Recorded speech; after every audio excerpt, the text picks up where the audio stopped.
I realized my F30 husband's M30 family doesn't like me. I think it's pushing me toward divorce. Has anyone been through this? IF30 South AM, married to AM30s, who unfortunately comes from a family that doesn't like me, or at least doesn't seem to want me around, and I'm starting to think this has been a huge factor in me considering divorce. I'd love to hear from others who've gone through something similar. Here are some examples that really affected me. Inappropriate boundaries. My mill once asked my husband if we use protection. He shared parts of our sex life as she kept asking. He told me later, since I wasn't around then. I was mortified. When I told him I felt violated. He said it's normal for him to talk about this with her. That I'm too closed on that with family and friends and that they're like that. Passive-aggressive jokes. She said foreigners like me always take things, and that an example was me because I stole her son. My husband laughed when he told me. Again, she said it when I wasn't around. Dismissive comments about my interests. She mocked my love of books, you guessed it. When I wasn't there calling it an obsession, even though my husband knows that's a sensitive subject for me. Instead of backing me up, he accused me of being resentful. Weird emotional competition before our wedding. She told me flat out she always loved him more than I ever could and said it seriously. Not as a joke. No one at the table said anything. Not even my husband. Constant emotional dumping. She regularly calls, crying and venting, even when he's overwhelmed with grief after his father's death. She never seeks therapy and expects him to be her emotional support system. Unhealthy family dynamics. His extended family uses his car without asking, damages it, and laughs it off. One aunt even drove against traffic. He says nothing, even if she was very upset. Yet if I make a small mistake, he corrects me immediately and harshly. They reject my cooking whenever I cook at my mill's house. Suddenly more people show up every time, but no one eats what I cook. He says they're just picky, but even her vegetarian aunt refused to try the salad I made for her. The culture. Very recently, I've noticed no man in his family, mills, brothers and nephews, is still married. It's a very matriarchal family where the women form a tight circle and I'm left out. I often sit alone during gatherings while they whisper in the kitchen. Some of them don't even refer to me by name. Resentment or subtle digs. I get the feeling his mom resents me. Not just for taking her son, but for being different. They've started making xenophobic comments lately, and I'm an immigrant, so it's hard not to take it personally. Lately, all of the extended family are shifting towards radical right discourses against people like me, and yet my husband defends them constantly. He says there's no bad intention, that his mom is just being herself, and I'm too sensitive. He minimizes my feelings and seems more concerned about their well-being and not upsetting them than how I feel. I'm starting to feel invisible, like I walked into a family where I'll never be truly welcomed. And even though I love my husband, I'm wondering if this is sustainable. Christmas is coming, and I honestly don't want to spend another one there. I'm thinking about telling him about divorce before those dates. Has anyone else felt pushed out by their partner's family to this extent? Did it affect your marriage long-term? Would appreciate any honest insights, relevant comments. Commenter 1. I don't even know how you get to the point of marrying someone like this. Reply, we were long distance. During the pandemic, we visited each other, but wouldn't see often the extended family. Then we got married to be together before marriage. I thought his parents were very loving to me. The only incidents I had were with his dad, and my husband would defend me. Hence I thinking it would be like that with everyone else. The only incident with my mill before marriage was her comment about loving him more than me. I found it very weird but thought it was not a big deal compared to how nice she was. After my FIL's death, the situations I've mentioned dramatically increased. I've been vocal about how disrespected I feel, but he keeps being on her side and all the women in the family. Has Oop considered about counseling therapy for both herself and her husband? Reply, I've mentioned individual and couples therapy. Especially since his dad's passing, he refuses both individual. He says he already knows what he needs to work on. Couples, he says, if we go, then it's a sign the relationship is over. Commenter 3, wait, they go to the kitchen and you don't? Like, you're left as the only woman sitting by yourself. Do they not invite you? Or do they explicitly tell you to stay put? Either way, that's fucked up. I hope you don't have any kids with this guy. Step 1. Never visit them again. Tell your husband you don't want them at your house. He can go and see his mom, but not with you. Your relationship with them is over if he tries to gaslight you again. Or try that that's my mom. She will always be in my life. Okay, it's divorce talk. Reply, they never invite me to the kitchen. I've tried going by myself and I met with that awkward silence as if I interrupted something. I know sometimes people want to chat private stuff, but when it's in all the family reunions and we just interact while eating, then I feel it's a bit more than that in a reunion.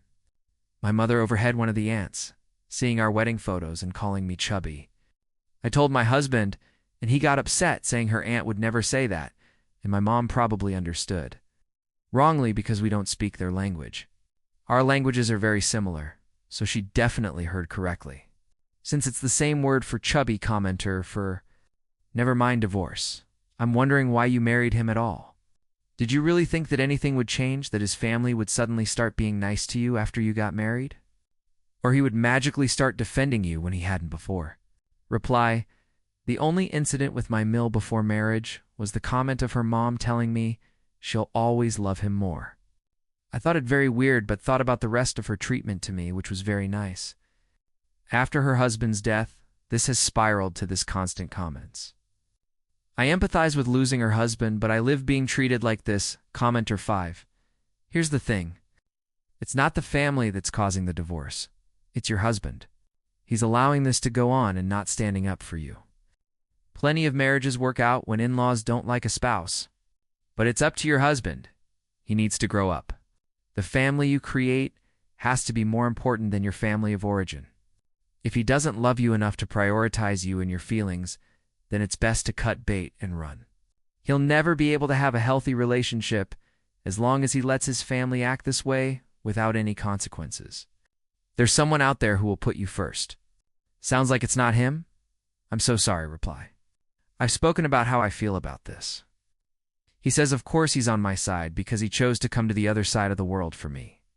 I recognize and value that, but whenever we visit his family, and we try to go for months because we're lucky to do remote work, this happens often. It saddens me to hear my mill start speaking about me like this.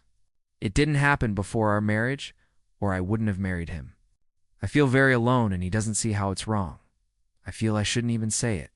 He should defend me whenever hearing these things. Commenter 6. Give yourself the gift of leaving this marriage behind. Your in-laws are toxic people. Your husband is too emotionally immature to see it. He won't change. You've put up with enough of their toxic behavior, honestly. Make an appointment this week to see a divorce lawyer.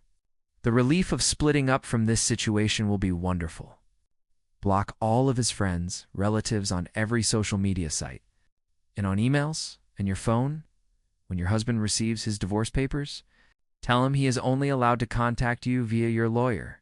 You'll accept no phone calls or emails from him or his family. Then block him. Move out and move on with your life now so you can start healing. Avoid the holidays with these awful people and begin your journey to a better, healthier life. In the near future, find a therapist, hopefully, from your culture who can help you learn to maintain healthy boundaries for all future relationships. Happy and peaceful 2026 to you as a single woman. Reply, his friends are also another situation. While there's very lovely people around him, I've had issues with one of his female friends literally texting him, "Now that I'm single, you won't make any advances towards me," when she clearly has known me for years. And a male friend of his makes sexual comments about him every now and then. One dinner, he was over the top.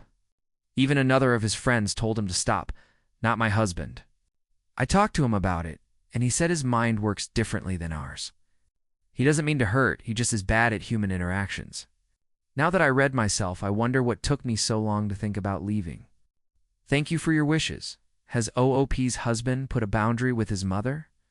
Reply, the only time I ever saw him put a boundary to his mom was when she went to kiss his neck. There he did stop her and ask not to do it again, because it was not a thing he'd associate with her, and she got offended. I don't know if he doesn't want to place any boundaries ever since his dad passed. Still, I've spoken about it, and I doubt it will change. There's always justifications. Commenter 7. Your mill is disgusting, but your husband is worse. divorce him because of his actions and inactions. Mills are almost always just like her, if their sons don't shut them down. They, sons, are the primary problem, my mill once asked the sex questions while talking to my DH on speakerphone. He told her to mind her business and don't ask about his personal life in that manner. She kept pushing, and then he told her if really wanted answers, he would let me respond since I was listening to all of her questions on speakerphone. She embarrassingly hung up. She later accused him of setting her up for me to dislike her. He asked her if he was the one who planted those questions in her head. Reply: I would have loved for that to happen here, but he insists it's normal. I told him the issue is, he's not just speaking about him. It's our sex life, both of us. And I was never asked if I wanted to share that. He knows I'm very private and still didn't care for it. Said it was just because she wanted to help because they were discussing if we would have babies. Again, he knows that's a sensitive issue because it's very likely we have fertility issues. And we had agreed the only answer to people asking would be we are open to it. But if it doesn't happen, we are also fine. I think that's enough explanation, yet she went further to ask whether we used protection or not, or what were we doing. I felt violated, on if her husband had past childhood trauma that led to his behaviors in the family. Reply: I do believe his childhood was hard. He keeps mentioning how, as a firstborn son, grandkid, etc., people always expected excellence from him. Very high standards, sometimes unachievable. His parents knew what they wanted for his life, and it did not end up looking like that. He wanted to study something, but his parents suggested to study something else, because that way they wouldn't pay rent. He could live in his city, and it would be better like that. He agreed. There's so many things I connect now that I never did. On an incident with her husband from her side of the family. You know what's sad? We had an incident where he really disliked my cousin's boyfriend because he said he was secretly interested in me. Once at a party, my cousin's partner wanted us to join the dancing circle and grab me, causing my husband to run away fuming. We had to leave the wedding, and I did speak with the guy asking to respect me. My body and my relationship, I did it immediately. And it hurts he doesn't do the same. Yet he did say, if I hadn't done it, he would have divorced me. On her Mills wants for her husband to be married to someone from his country. Reply: that's how I feel, that my Mill wants someone from his own country.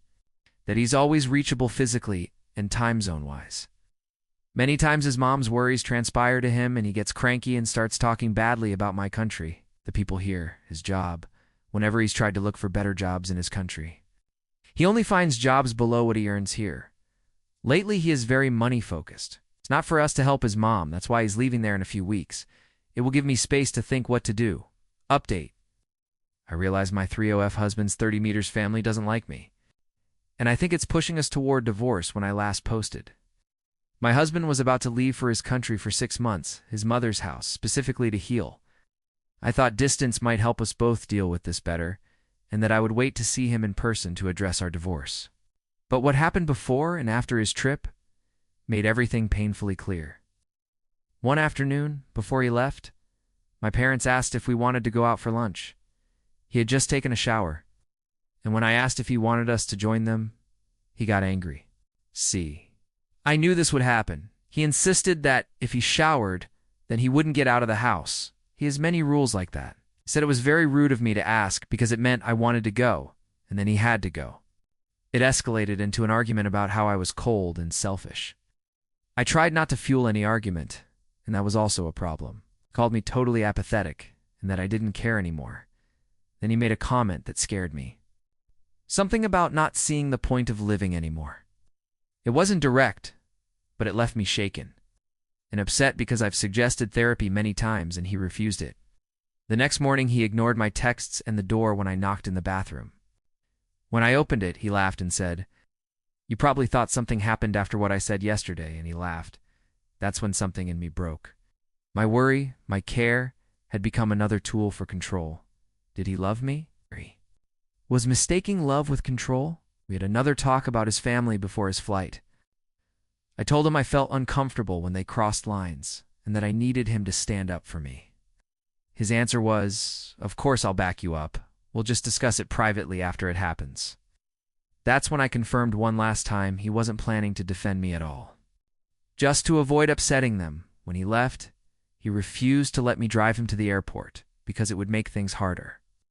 I stayed home, realizing the real goodbye had already happened days before.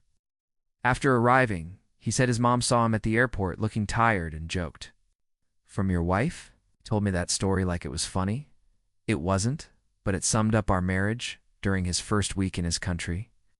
We barely spoke then, out of nowhere. His mother, who hadn't texted me in years unless it was something about her son, messaged me. She wrote that she hoped I was doing well, that they were all trying to move forward despite how bad things were, and that she enjoyed having me there with her son. It caught me off guard. I knew she meant it to sound kind. But it felt performative, like she was trying to keep me emotionally connected to him through her. Or like a message saying, "We're already going through a lot, so you better not make it worse." I didn't reply. It was the first time I realized how blurred the boundaries in that family really were.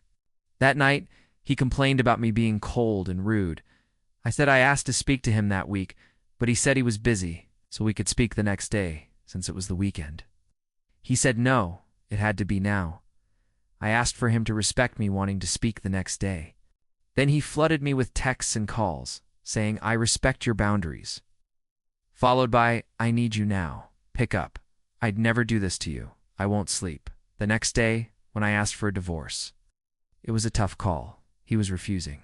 Saying he'd change, I asked him to respect my decision, and the call ended abruptly.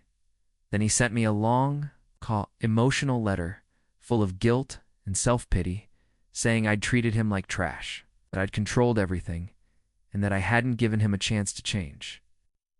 That he went to his country to change and be better, and I disposed of him the next day. Said he understood and respected my decision, but that he wanted therapy, to change, to rebuild things. He said he'd set boundaries with his family. Be positive, support me. I wanted to believe him. For 2 days, I did. Then he told me his brother-in-law had said, "Oh, so now we don't have to hate her anymore. After hearing we might try again." And of course, he justified it as just a joke, despite me telling him that was not a funny thing to say, and that again he justified it. During our talks, he also told me he was upset because I never replied to his mom's message. I never told him about that message, so I guess it was absolutely performative on her behalf. The following day, he started blaming my parents now, saying that for our marriage to work, I should stop working seeing them that much. Stop going to their city. We don't really go that often, unless I have to go to work. And that we should balance family events evenly between his and mine. His family lives on another continent. When I mentioned then we should start making friends in the city we live in, he said it wasn't necessary because we had each other. That's when I realized he didn't want balance. He wanted control. And with these rules, I'd be even more isolated. So I asked for space, not to play games, but to stop the cycle of we divorce, we reconcile, we fight again. We were supposed to text every morning, just to let the other know we were well. One day he stopped texting even if I did, so I gave him space too. Yesterday was our anniversary. He said nothing. No good morning, no message. I didn't reach out either. I wanted to respect the silence we both seemed to need, and to be fair, I didn't see anything to celebrate. Then today, he sent a long message full of guilt, apologies, and emotional weight. And immediately after, he blocked me, and somehow, that silence feels like closure already, because I finally understand that. Love isn't enough when the relationship requires you to shrink just to keep the peace. It was not just his family. I've discovered through therapy, chats with friends, and self-reflecting that there were a lot of other things going on here. BDW, someone told me after I broke the news that they always felt something weird going on. A day before our wedding, this friend saw my Mill crying, and she asked if all was good. My Mill said it's just that my son is in love, and when this friend looked where Mill was looking, she was watching us kiss. I felt very disgusted about this. I also discovered it was his mom that picked my engagement ring. Anyway, I may not ever recover my books and things since he blocked me.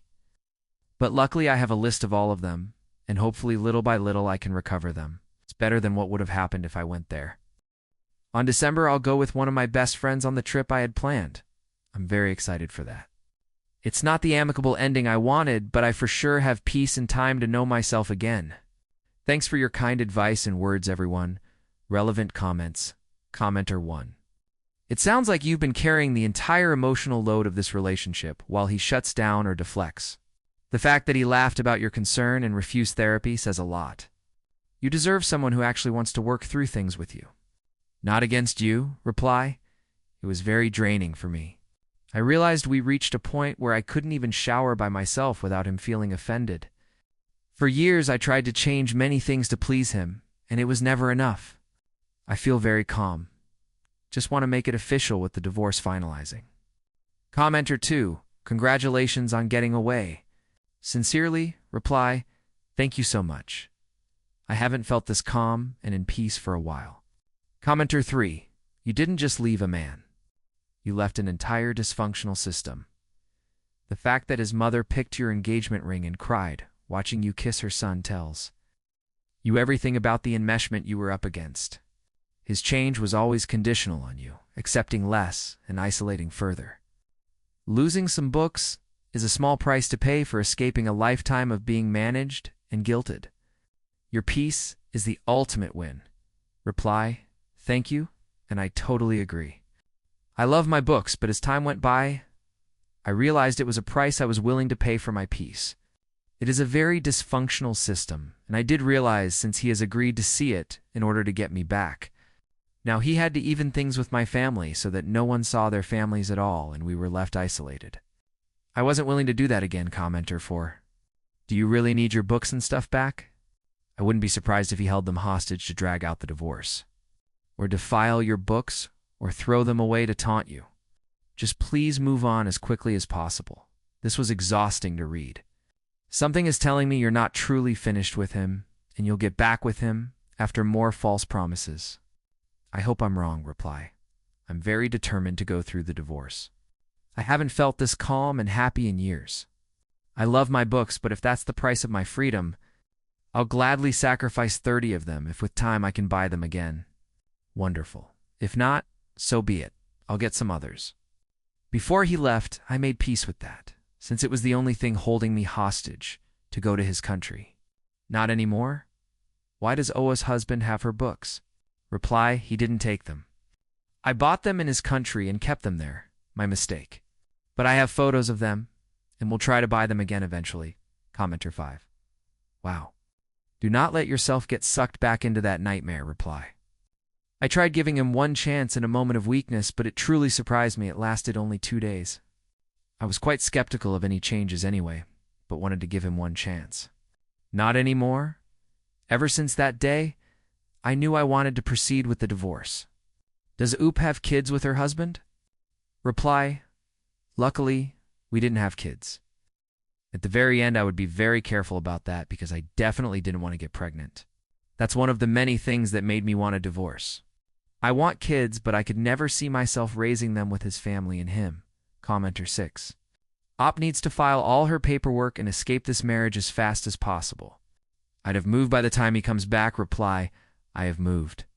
I just have to go back this week to get some, if my things. I'll start the paperwork.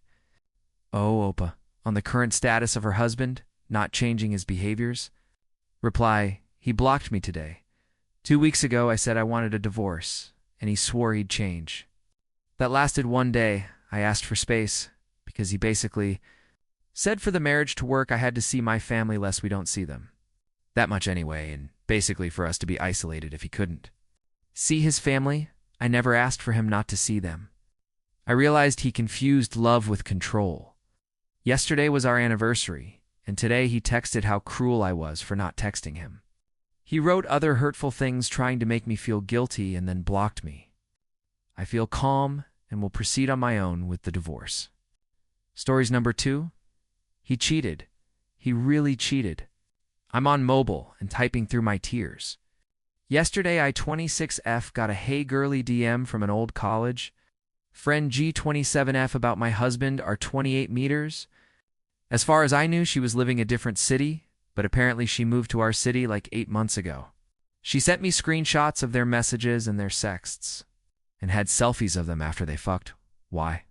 I've been busy at work and admittedly not spending as much time at home, but he's the love of my life, and I never thought he could do something like this. I confronted R, and he admitted it right away. He said it was supposed to be a one-time thing.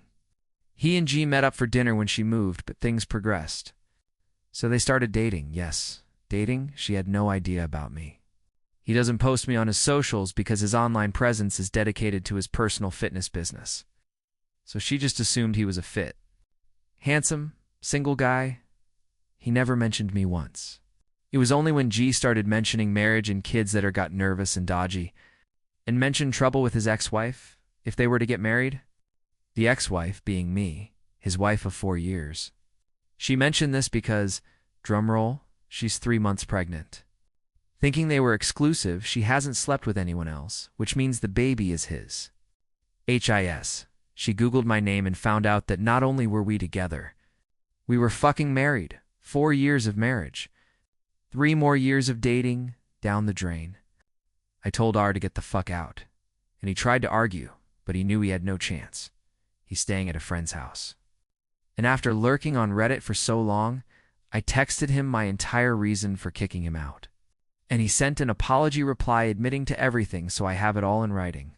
I'm still messaging G. She feels totally awful about the whole situation, and I really feel for her. We've actually become close in the last day or two, as weird as that sounds, but we're both in the middle of some trauma, and leaning on each other has helped. I'm leaving him, if that wasn't clear. G has also said she wants nothing to do with R except child support.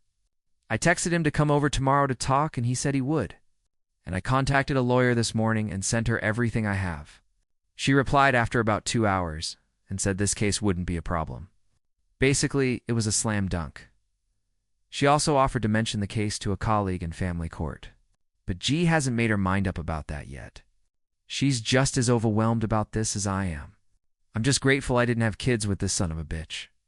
And I'm still young and hot while R's a gross cheating cheater. Anyway, not really looking for advice here. I'm aware of my way forward, edit. I genuinely thank you all for the advice regarding G. I'll be cutting contact after she gets her test results back. Edit 2. You all were right. G is up to something. Tomorrow, once I've had some sleep, I'll update further. But thank you all for your advice. Comments, Commenter 1. I doubt G isn't going to accept his apologies. There's a child involved. Don't get too close to her or tell her anything of substance. Commenter 2. Best advice right here. She's your ally now, but just wait until the smoke clears. I had a similar situation happen minus the pregnancy, and she was my bestie. We were helping each other deal with the pain of both being lied to by this monster. She didn't want to have anything to do with him, and I was going to divorce after being together for 15 years. Bitch played me like a piano. After the initial shock and hurt, her goal was to get me to sign divorce papers so she could marry him. She was welcome to him. But once I realized, I dragged out the divorce for 2 more years. Update? Well, what an update I have for you all. Last night I got into a huge argument with R over the phone, talking about how I'm a bitch for breaking up with him.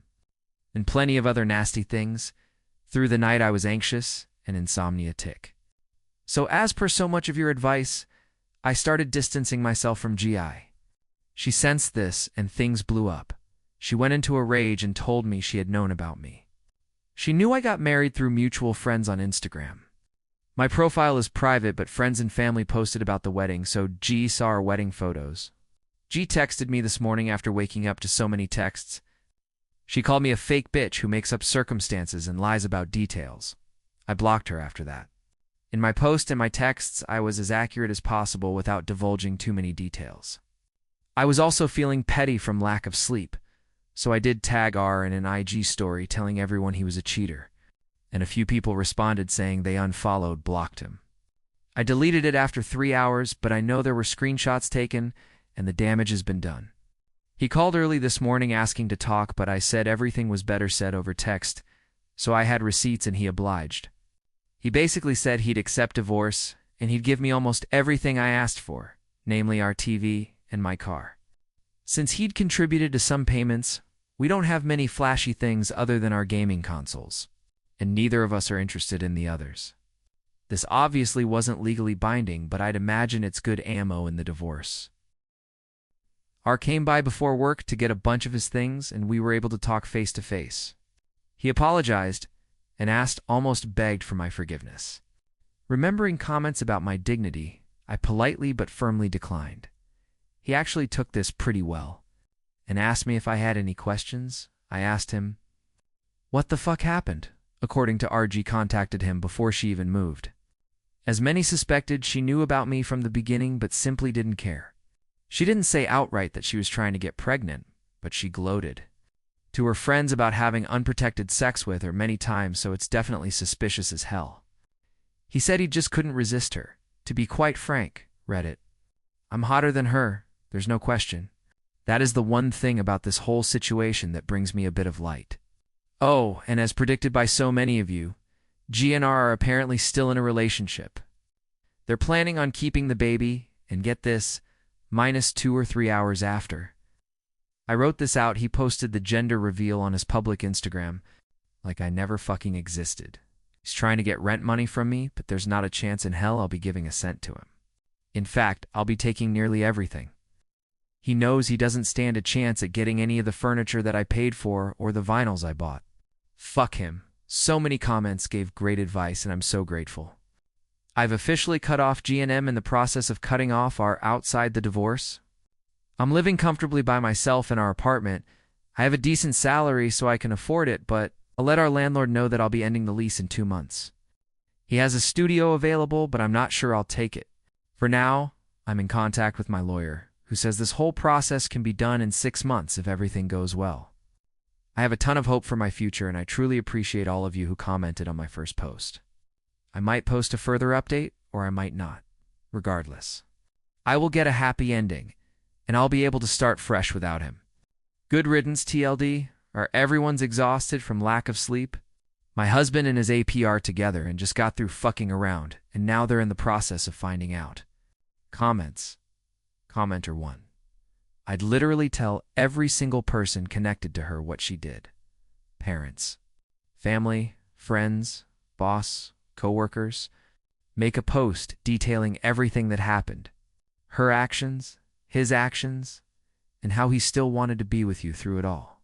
She is still his second choice. Ha ha ha. That's hilarious to me and pitiful for her. I'd end the post with congrats husband and ex-friend. I hope you both live the life you deserve. I'd literally send her a congratulation gift with off-brand items with a snarky message. She's a loser, and so is he. He has to scramble for a place to live and play nice with a woman that baby-trapped him. She was obviously jealous of you, and has been for years, and wanted him. She didn't steal your man, she stole your problem. She was irate that he wanted you in your marriage after she worked so hard to destroy it. That baby was made out of desperation on her part and idiocracy on his. That's sad. That child was created out of a betrayal and lust, not love. Add this to your post too. She systematically went after your husband. That's diabolical. Good riddance to the both of them. A small update. Hey, wanted to give a quick update before I leave this account for a while. We'll perhaps check in periodically after a few drinks. Divorce is in the works. G is still pregnant. R's things are out of my house. To say my landlord understood would be an understatement. And I'm able to stay in my current place. Spoiler, I'm going to end up on top. Sorry this isn't the juicy update some of you were anticipating. Be it, the fact remains that I'm better for this whole shit show, and moving on means becoming stronger.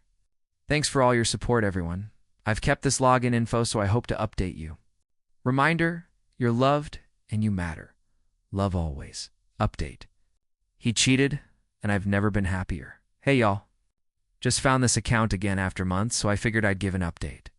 Original post is still on my profile. TLDR, things are good. Quick recap. My ex cheated with a friend of mine from college, and she got pregnant, and it was his. She reached out to me to let me know, because apparently she hadn't known about me before. Then it came out that she planned this. Honestly, it was a pretty painless divorce. He didn't fight for much since I bought most of our stuff. I left our place after my lease was up and moved about 4 hours away. My work is remote now, so it wasn't a hard transition. And I got to move closer to a lot of loved ones. R&G are still together, and they had their baby not too long ago. I don't keep up with their lives anymore for my own peace. I've been dating around a bit, but not much. I've been going to therapy and working through a lot of the trust issues that came from this. But it's a slow process, so I'm not in any kind of place to be in a serious relationship. I am happy, though. I don't worry about things as much. I'm able to get more work done, and I'm able to have more meaningful fun with the people I love. It's a rather boring but an overwhelmingly positive update. Thanks for reading my story. Comments, commenter 1. Oh, he's 100% gonna cheat on her too if he isn't already. I still remember that part where he told you I couldn't resist, like he tripped and fell into someone else's bed. He's a gym trainer, surrounded by sweaty temptation in tight yoga shorts, pants all day long. She didn't steal your man. She stole your problematic trash that she mistook for treasure. Commenter 2, don't be surprised if he has cheated on her. He has resentment built since he got caught. Baby mama fucked his nice life, knowing he is a gym trainer. He's aware he downgraded Prop's word, even if baby mama found out he cheated. She isn't the type to leave with their kid, hence more incentive for him to cheat on his baby mama. BM thinks she won, but in the long run, she will be miserably update. My 27F ex-husband are of 4 years. Cheated on me last year with a college friend of mine, G, and she ended up pregnant. Read my post history for context. I left him and he moved in with G and they had the baby. I haven't kept up with him since. As I'm sure everyone's surprised, R cheated on G. I found out through a friend who still follows G on socials, because she made a post blasting him and all of his actions. And oh man, what a blast. Y'all, this was the kind of post that's once in a lifetime. G aired all of their dirty laundry, and it was just a hell of a post. G found out her had given her some STI. She didn't specify which, but implied it was treatable, and for some reason she stayed with him. Likely the baby they'd just had, but later she found out he'd been cheating since before she even had that baby. Anyway, G found out she was pregnant with their second baby. She told R, and he was so excited, and they went out to celebrate. R got a little too drunk and made some weird fucking comments that made G think something was very wrong. He'd given G his phone passcode, bold as hell, IMO, and after he passed out, she checked his texts, and he had, and I quote, 2 fucking bitches he was texting in his recent messages. I'm glad I won't say G ruined my life, because she didn't, but she planned to separate me and R, and she succeeded, and she's getting her just desserts. She's going to be a single mother to 2 young children. And it's because she was so adamant on being with my ex, even though he was a cheater. He got a taste of infidelity and he couldn't stop. And now she's suffering. I hate it for G's kids. They'll grow up with a mom who craves chaos, and they won't get the life that they deserve. And I fear her second baby will inherit whatever STIR gave G. I hope and pray R will take responsibility for his children. Because we wanted kids at some point, and he's great with kids. But oh man, I dodged so many bullets, I feel kind of bad that I'm happy. But karma came for them, and I'm not one to doubt the universe's way of balancing itself. I'll just keep going to therapy, doing my thing and keeping my peace. As always, I'll be just fine. Comments. Commenter 1. You know the saying? How you get him is how you'll lose him. She learned it the hard way. Commenter 2. Sounds like he got what he deserved. I dated this guy who I thought was super loyal and would never cheat on me. Then he breaks up with me out of nowhere, 8 months after we met. When everything was seemingly fine between us, a year later, he reaches out to me and tells me what happened in the time we were apart. He had met this other woman at a yoga class 2 months after we started dating. Commits to her 3 months later because she lied about being on birth control and was pregnant. She loses the first baby, and he gets her pregnant again, even though he never wanted kids. The second baby also doesn't make it. And she goes crazy on him, refuses to get back on bipolar meds. Kicks him out of the house they were living in. Starts calling his boss and saying he's a dangerous criminal. Threatens to kill him and his family. Ends up having to file a restraining order against her. And told me he deeply regretted ending our relationship prematurely since we had no problems. Karma always gets people that cheat eventually. Stories number 3.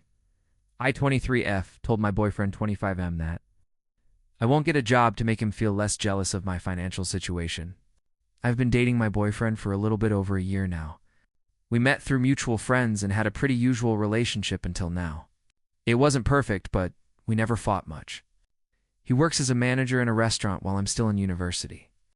His life was pretty difficult from the start, since he grew up with alcoholic parents and not much support in general.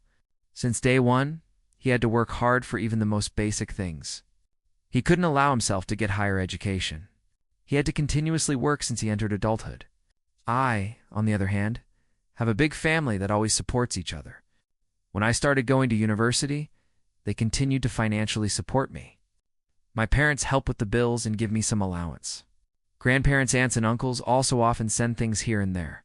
I'm on the campus for my lectures most of the time, but I also tutor 3 times a week. Getting enough money from it for groceries. I'm good at living below my needs and saving, so I don't need that much cash. All that background is needed for you to understand where our conflict started. Around a month ago, my boyfriend started making little comments about my financial situation. He would say it's nice to spend someone else's money, or you wouldn't survive if you had to work for all that money the way I do. I immediately caught on to those comments, but I didn't think it would grow into something more. I thought that maybe he's just fussy because he's overworked. I tried to be understanding, knowing it must be difficult for him to work as much as he does. I proposed that maybe we should move in together to lessen the burden of all the bills on him. I even said that I can help him with some groceries from time to time. He called that insulting and said that he could never agree to either of those ideas. Unfortunately, it got worse. It feels like almost every day we fight as he calls me lazy. A trust fund baby or says that I don't know what real life feels like. He also started sending me random job listings, telling me to apply even though I don't have any time for those jobs. The biggest fight was yesterday. He came over to my home for dinner, and while I was cleaning, started talking about another job listing by that point. I was at my limit after seeing like 100th random job offer. I blew up at him, angrily telling him to stop telling me to get a job. That university is my job and my main focus. I must admit that I said some mean things along the lines, "You only want me to get a job because you are jealous of my situation." Of my family's support, he stormed out and doesn't really talk to me now. He sends short messages back, but he doesn't pick up his phone. I tried apologizing, but he tells me that he needs time to think everything through. Was I truly that harsh? How do I make him see my point? Or maybe he has a better point, and I should deny my family's support, filling my schedule to the brim with uni and work. Is there even a way for us to reconcile? Please help. This is my first serious relationship, and I don't want to mess it up. Comments. Commenter 1. He's seeing you succeed and wants to bring you down to his level. Don't allow it. I also don't think this is the man for you. If he feels bad about you helping with groceries, how will he feel when you have a uni degree and will earn more than him? Reply. That's actually a really good point. I'm not studying something that will make me extremely rich, but it is the kind of degree that will allow me to live a very comfortable life. Thank you for giving me something to think seriously about. Commenter 2. He's jealous and taking it out on you. You offered support, and he doesn't know how to accept it. This isn't your fault, OP. Don't take his unhealthy reaction as truth. Find someone who celebrates, not berates you for having family support. Commenter 3. He might be standing on his own feet financially, but his emotional maturity level is low.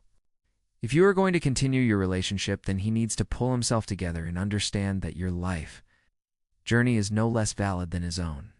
He needs to learn how to take control of his emotions and be more accepting. If you can't do that, then don't waste your time. You don't want to be there for the next 10 years waiting for him to grow up. Commenter 4. This man wants to control you and is clearly extremely insecure. You're better off alone and independent. You can still be independent with support from your family. He has a chip on his shoulder for some reason, and that isn't for you to fix. He needs therapy and to do some serious self-reflection.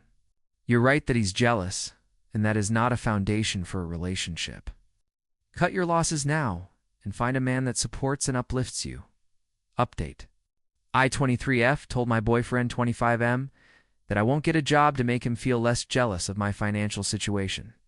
Thought that I should make an update for those who might be curious about how my situation got resolved. A lot of the comments advised me to break up, but I couldn't just do that. I wanted to at least try and talk it out, foolishly hoping that suddenly we would find common ground and fix everything. A few days after the fight, he finally called me to set up a meeting to discuss everything. Between the fight, And the setup meeting? I've been looking for some solution myself, per advice on here and from my Earl friends. I tried looking for some outside support, and I researched some well-rated but cheap therapists around the area. When we finally met, he was the one who really wanted to speak first. He told me that he appreciated that I gave him a few days of space to think things through. Then, he said that he hates to do it to me, but he needs to give me an ultimatum. If I want to stay with him, I need to find a job and cut financial support from my family by the end of this month. I could see that nobody in the world could sway him to change that choice for him. I didn't even have a chance to mention the help I've been researching, kind of freezing for a moment instead. It might sound silly, but I've never experienced love disappear as quickly as it did in that moment. I didn't even know that's possible. His words broke whatever charm he had and made me see that ultimatum for what it truly was: his attempt at managing my life to match whatever idea he had in his mind.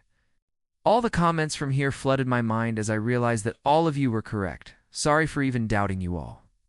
I broke things off immediately.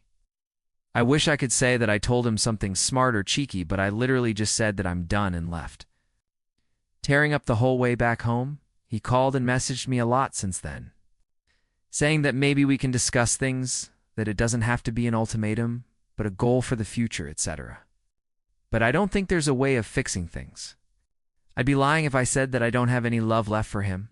It was my first serious relationship that I thought might genuinely last, but now it turned into my first serious breakup. Things are a bit difficult now as I grieve the idea of my first love, but I know that I'll get better sooner or later. Your advices in the last post were pretty helpful and gave me lots to think about, so I'd like to ask you for one more advice. If you were me, what would you tell mutual friends in a situation like this? I'm already getting asked by our friends about what exactly happened, but I'm worried that if I tell them the truth, this whole drama will continue. People will be talking about it, and I won't be able to emotionally rest from this situation. I'm tempted to just tell them it was a mutual breakup, or something, just to be done with it all and leave it in the past. Commenter 1. The fact that he tried to take it back after you said okay says everything. He absolutely is trying to just control you, and he didn't think you'd actually walk. Now he's trying to scramble back. Commenter 2. You should be extremely proud of yourself for not bending to a small, an insecure man who is desperate to undermine your education, career, and financial stability. Commenter 3. I'm sorry. This man wanted to dull your light.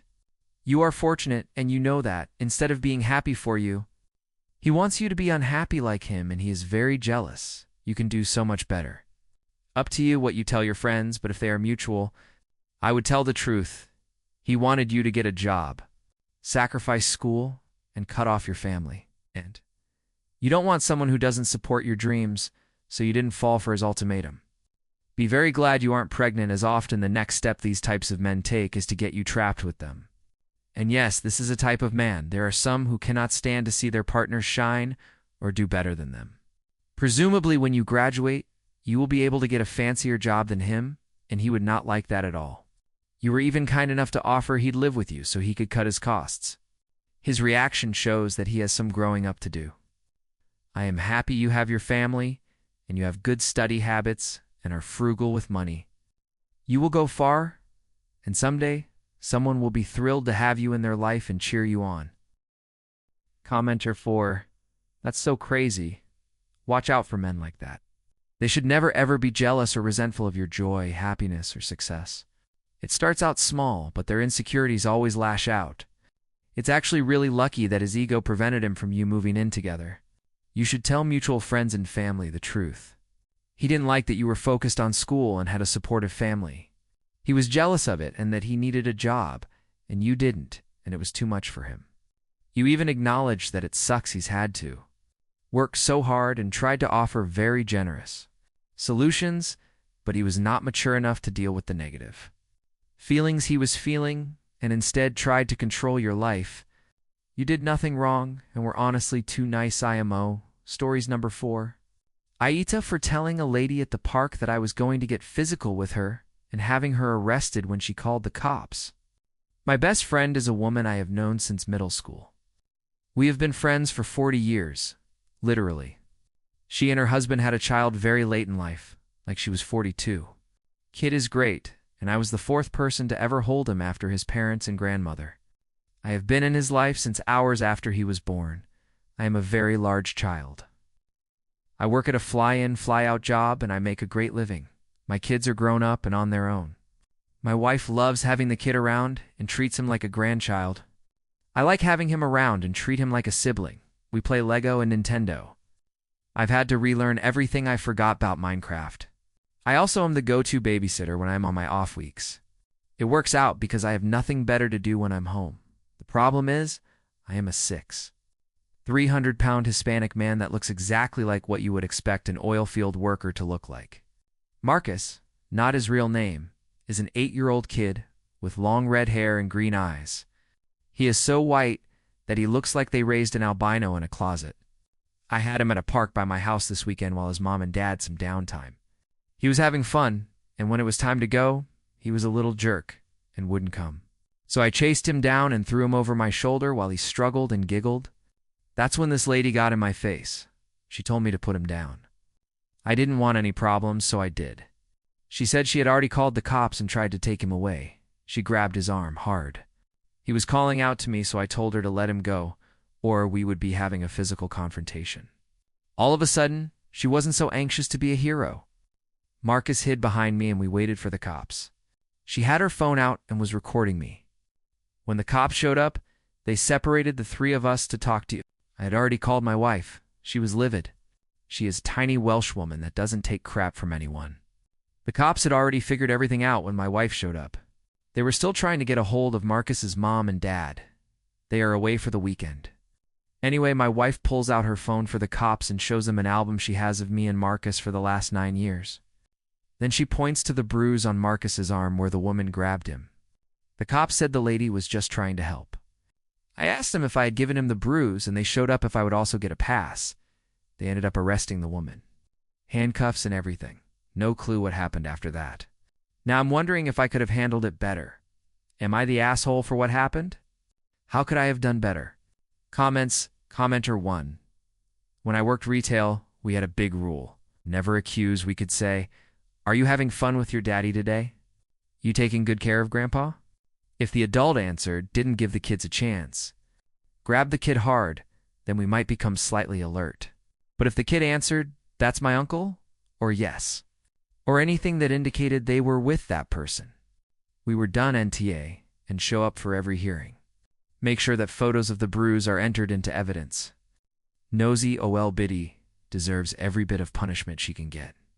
Commenter 2. Even if the woman thought she was trying to help the kid, she should have never put her hands on him.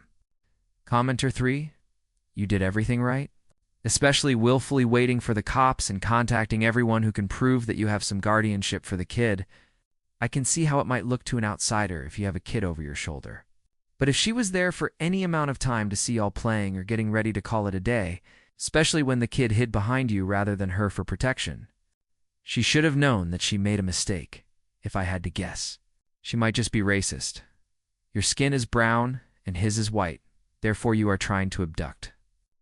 I wonder if she would respond the same with a white man and a Hispanic or African American child. Commenter 4. The woman may have thought she was doing the right thing. But the problem is, she committed assault in the process. She made an assumption based on racism and sexism, and it got her an assault charge in the process. So while the DA will likely not pursue those charges, her getting arrested was absolutely necessary, so she learns a lesson. That lesson is keep your hands to yourself if she had concerns. She could have called the police and had them interview you. You would have been able to explain the situation. And now that you also are aware of this kind of threat, you need you and your friend to prepare legal documents or some kind of something that shows this is my friend. He helps take care of our kid.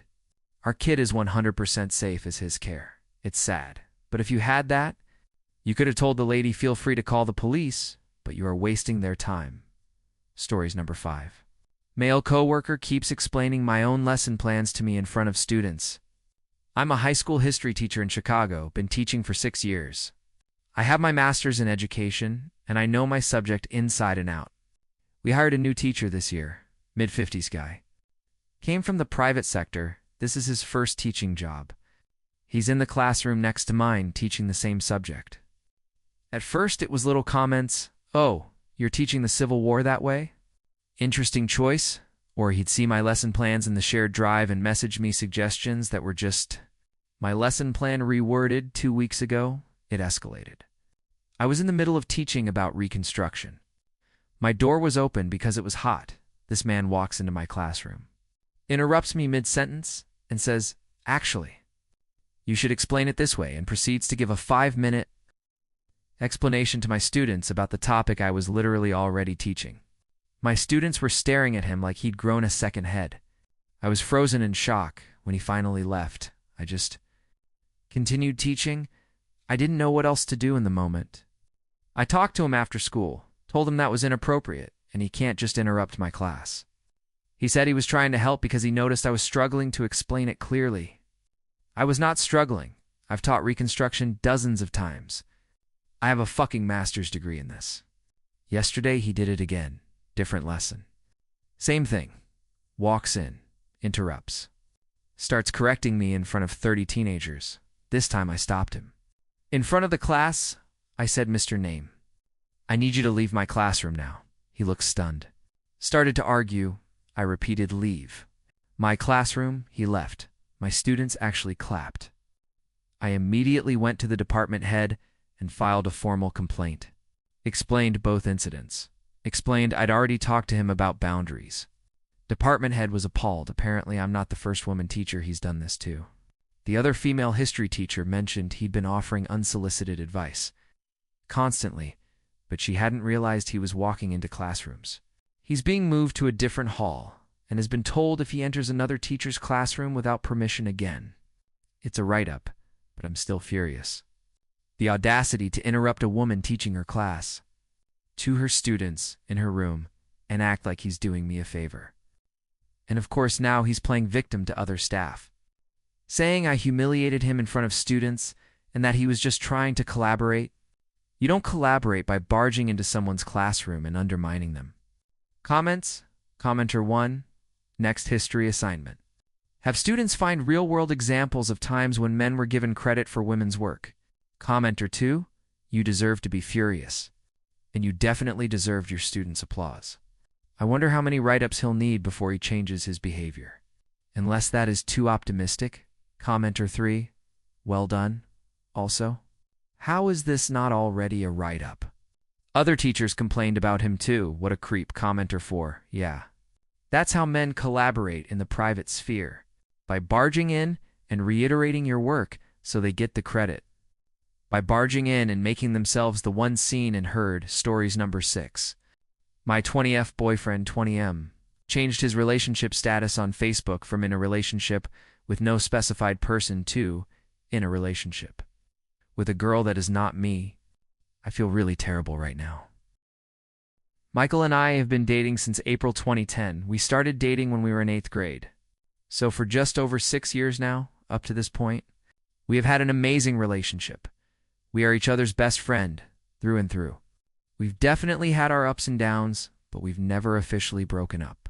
We've always worked through any issues we had. He's never given me a reason to distrust him until now. We go to different colleges. We are about 6 hours apart from each other for most of the year. Spring break of last year, freshman year, I went to his college to visit him. And I met his friend Kayla 20F, who was very close to him, yet he had never mentioned her before. I wasn't expecting him to. I'm not that jealous girlfriend that won't let her boyfriend be friends with other girls, but given her behavior, I thought that me not knowing about her was suspicious. She was very nice to me, but she was openly flirty with Michael. Even in front of me, she was touchy with him. She made suggestive comments, etc. Michael always looked extremely uncomfortable, and he never flirted back, but he never told her to stop. Several days into my visit, I confronted him about this. I asked him if she knew I was his girlfriend. He said yes. I told him that her behavior was crossing the line and that he needed to set boundaries with her, starting with telling her to cut it out. He apologized and said he would after that. Kayla stopped flirting with him in front of me. But the day I left to go back home, she said one thing to me. And I remember her exact words. "You know, there was no need to worry. Don't you trust him?" That kept swimming around and around in my head for weeks on end. She said it so cattily, and it was coming from her of all people. I tried to shake it off and not think about it. But it was really hard. She just said it in a way that sounded so... I know something you don't. I told Michael about it, and he said not to worry about it.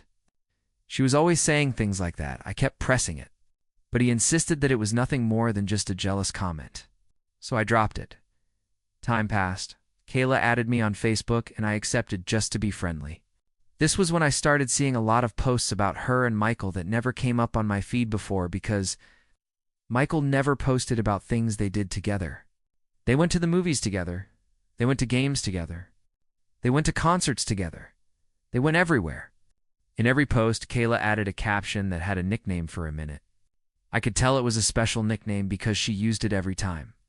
In the pictures, I saw that Michael always looked silently uncomfortable. He always had a weak smile on his face. I know his uncomfortable facial expression, and he was always wearing it in those posts. I felt somewhat paranoid, but I didn't say anything because I didn't want to come off as the jealous girlfriend who can't trust her boyfriend because he has a close female friend. I also didn't unfriend Kayla because if I did, I felt like drama would ensue. About a half hour ago, I was scrolling through Facebook, and I saw that Michael changed his relationship status. Before it was in a relationship without any specific person mentioned. Mine is the same way. Now it's said in a relationship with. That blank was Kayla. I felt like my heart dropped down into my stomach. The post was made 10 minutes before I saw it. There were already several comments on the post. I clicked to look at them. The first few comments were people saying congratulations and about time and things like that. I don't know any of the people who made those comments. The second to last comment was Michael. A joke, guys. A joke. Don't take Kayla seriously, Kayla. I hate you. The last comment was Kayla. Ha ha ha, sweetheart. Don't be in denial. 10 people liked her comment. I stared at that post for what felt like an eternity. Then I checked my phone. I have several texts. All from my friends and one from my mom, dad, and sister each. All of them asking me why Michael changed his relationship status. I haven't answered any of them yet. Michael hasn't texted me. 2 things. Is he cheating on me? Or is this just a joke, as he said? If he is cheating on me, what do I do? Told her my boyfriend changed his relationship status on Facebook to say that he is in a relationship with a specific girl. Not me, that has a friendship with him that makes me paranoid. Is he cheating on me? And if he is, what do I do? Edit. Michael is home for the summer. So I went over to his house. I knocked on the front door. Kayla opened the door, wearing a bathrobe. Kayla lives 4 hours away from us, a state over. I asked her what the hell she was doing there. She smirked and said Michael wasn't home. I told her she didn't answer my question. Her reply was, I'm visiting for the week. I didn't have anything to say to that. I felt absolutely destroyed inside. I turned around without another word and started walking back to my car. She shouted after me, sorry things had to end this way. Fuck her. Who the fuck is she to say that to me? He was cheating on me. Relevant comments. Commenter 1. I applaud you for your self-control. That girl is hideously immature, and he is downgrading severely. I would have beaten her to a pulp and enjoyed it. Reply, believe me, I want to rip her face off. But I could see her putting my BF's crazy ex tried to kill me for no good reason lolled all over Facebook if I did something. Final update, edit 2. Michael came to my house. When I opened the door, I found him crying his eyes out. I asked him what was going on. And this was all I heard until I closed the door on him. He slept with Kayla just before they left for winter break freshman year. She was indeed visiting him, and he didn't tell me because he didn't know how to. When I went to his house to talk to him, he was indeed home. He was very, very sorry. I don't even know what to say to anyone in my real life about this. My parents aren't home. My sister isn't home. I haven't told any of my friends. Any advice now that it is true he cheated on me? Small edit. I just texted him. It's over, so I've dumped him. Stories number 7. My coworker is completely incapable of doing her job, and I'm leaving in 4 days. She's so screwed. My coworker is the most helpless person I've ever met. Even after months of me and others training her, She can't do her job on her own. I got a promotion and a new job. So I'm leaving in 4 days. She's screwed. I'll call this coworker Lexi. Lexi started in my department 9 months ago. Her job was the same title as mine, and another gal that also worked with us had the same title. It's technically not my job to train employees, and training ultimately falls on her supervisor. But of course, her supervisor doesn't know how to do anyone else's job but her own, so she left her training to me, which I was originally okay with. I knew how to do my job well. I knew all the ins and outs, and I had trained people at past jobs. I always had amazing luck with training people. For 3 weeks, Lexi sat in my cubicle. I explained to her how to do our job responsibilities. I let her watch a couple times, then I let her do it herself while I watched her. She would ask questions, and I would answer. I would catch her mistakes and explain what she did wrong. I provided her with written instructions on how to perform her job duties that she could refer back to when she got stuck. I made cheat sheets for her. I provided her with multiple other resources she could use to assist her. The 3 weeks went well. She seemed to be a fast learner. I was very proud of her ability to quickly learn anything I threw her way. Or so I thought. She did have a tendency to interrupt me as I was answering her question. She would cut me off and ask 2 more questions. Or talk about how she was struggling, or how something didn't make sense. I gave her the benefit of the doubt. She seemed a little anxious, and it seemed like she just needed extra reassurance. That's okay, I'm kind of the same way. I chalked it up to everyone learns differently, and everyone learns at their own pace. 3 weeks went by, and she moved to her own cubicle. Everything I had taught her seemed to go in one ear and out the other. Okay, she needs a refresher on a lot of things. That's okay, she'll get it eventually. I was constantly running back and forth, answering her bombardment of questions that I had already answered. I was internally frustrated at times, but she was new. I swallowed my annoyance. And I helped her when she needed it. A couple months went by, and her bombardment of questions still lingered. I started contemplating on the matter. Maybe I didn't train her as well as I thought I did. But we had gone over each task and how to do each task so many times. I was answering repetitive questions all day, every day, so I just buckled in. It was clear to me that she was the type of person that needed constant reassurance. It wasn't my job to provide that, but I did it anyway. I shouldn't have. She got used to this constant pattern of asking even the simplest of questions. I'm talking things you could Google, things she should know. She would ask me simple questions about Excel that a YouTube video would be able to explain. Or she would ask me how to save a file to her computer. She would ask me the dates certain projects were due, even though multiple emails were sent with due dates. She couldn't figure out how to change her computer password, and she couldn't figure out how to connect to the work internet. She also couldn't retain any of the information I gave her about how to perform her duties. These resources explained things step by step. She could not refer to any of the resources I provided to her. She always had to come ask me. It got annoying very quickly, especially because this has continued all the way up to now as I'm writing this. Every question she had was an urgent question that could not wait. I constantly had to drop everything I was doing to help her. If I didn't respond to her message on our work chat, she would tear the place apart to find me. She would come into my cubicle needing me ASAP and passive-aggressively say, "I sent you a message, but you didn't answer." Yeah, no shit. I can't get away from you. She would look everywhere for me. I would go to the bathroom to take a shit. She would come in there with 20 questions as an 8-inch turd is dangling from my ass. She would call and text me with questions when I was on my lunch. Also, this is typically how helping her goes. "Lexi, hey, can I steal you for a sec?" "Me sure. What's up?" Walks with her back to cubicle Lexi.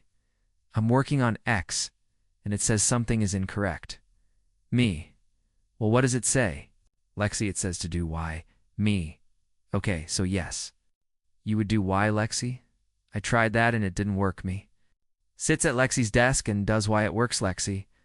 "I swear I tried that and it didn't work." "Yeah, she didn't. This process repeats about 5x a day." Another example, Lexi. "Hey, I have a quick question."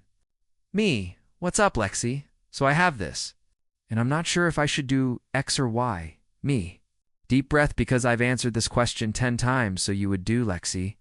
I just don't understand because she has this in box A, but for box B, it should say this and blah, blah, blah. Me, right? So you would do X because Lexi. Oh, okay, so I would do X. Me, yes. You would do X because in box A, Lexi, well, that's kind of what I was wondering because she has this in box A, but for box B, it should say this. Me, yes, you would do X because in box A, the employee put Y, and then in box B, Lexi. I was just so confused. That's why I came and asked you, because it didn't make any sense. Me, okay, you would do X because in box A, the employee put Y, and then in box B, the employee put Z, so you would still do X ultimately. She's now been here for like 9 months or so. The bombardment of questions continues. I've had to mute her on our work chat because she constantly asks repetitive questions that I've already answered, and I want her to try and figure it out for herself. She refuses to use her resources that I've provided her. She uses me as her crutch. It's partly my fault. Because I allowed it to happen for so long, she is going to be the downfall of this department once I leave. She already told me that when I go to my new job, she'll text me any questions she has. I will not be responding, little does she know. I've tried, and I've almost made myself insane from trying to help her. But it's no use. My supervisors don't know what they're in for, and I don't plan on telling them. My supervisors have treated me poorly throughout my experience here in this department, so I think I'll let them deal with her themselves. I've stopped answering her questions. I make my answers short, or I'll say I don't know. I'll tell her to ask someone else, mind you. There are 20+ other people she could direct her questions to. She just doesn't want to. I do everything I can now to avoid her, and I only have 4 more days left. 4 more days? TLDR? Coworker relies too much on me and asks repetitive questions. She constantly interrupts me as I'm trying to answer her questions. Every question she has, she deems it to be an urgent question that needs answered ASAP. I worked very hard trying to train her, provided her with the handbook, training resources, etc., but it was no use. My time and energy feels disrespected. I start a new job in 4 days, and I can't wait to leave. Department will be in shambles because she will be the only one doing the most essential job in our department. Comments Commenter 1. I also see that her direct supervisor isn't do their job.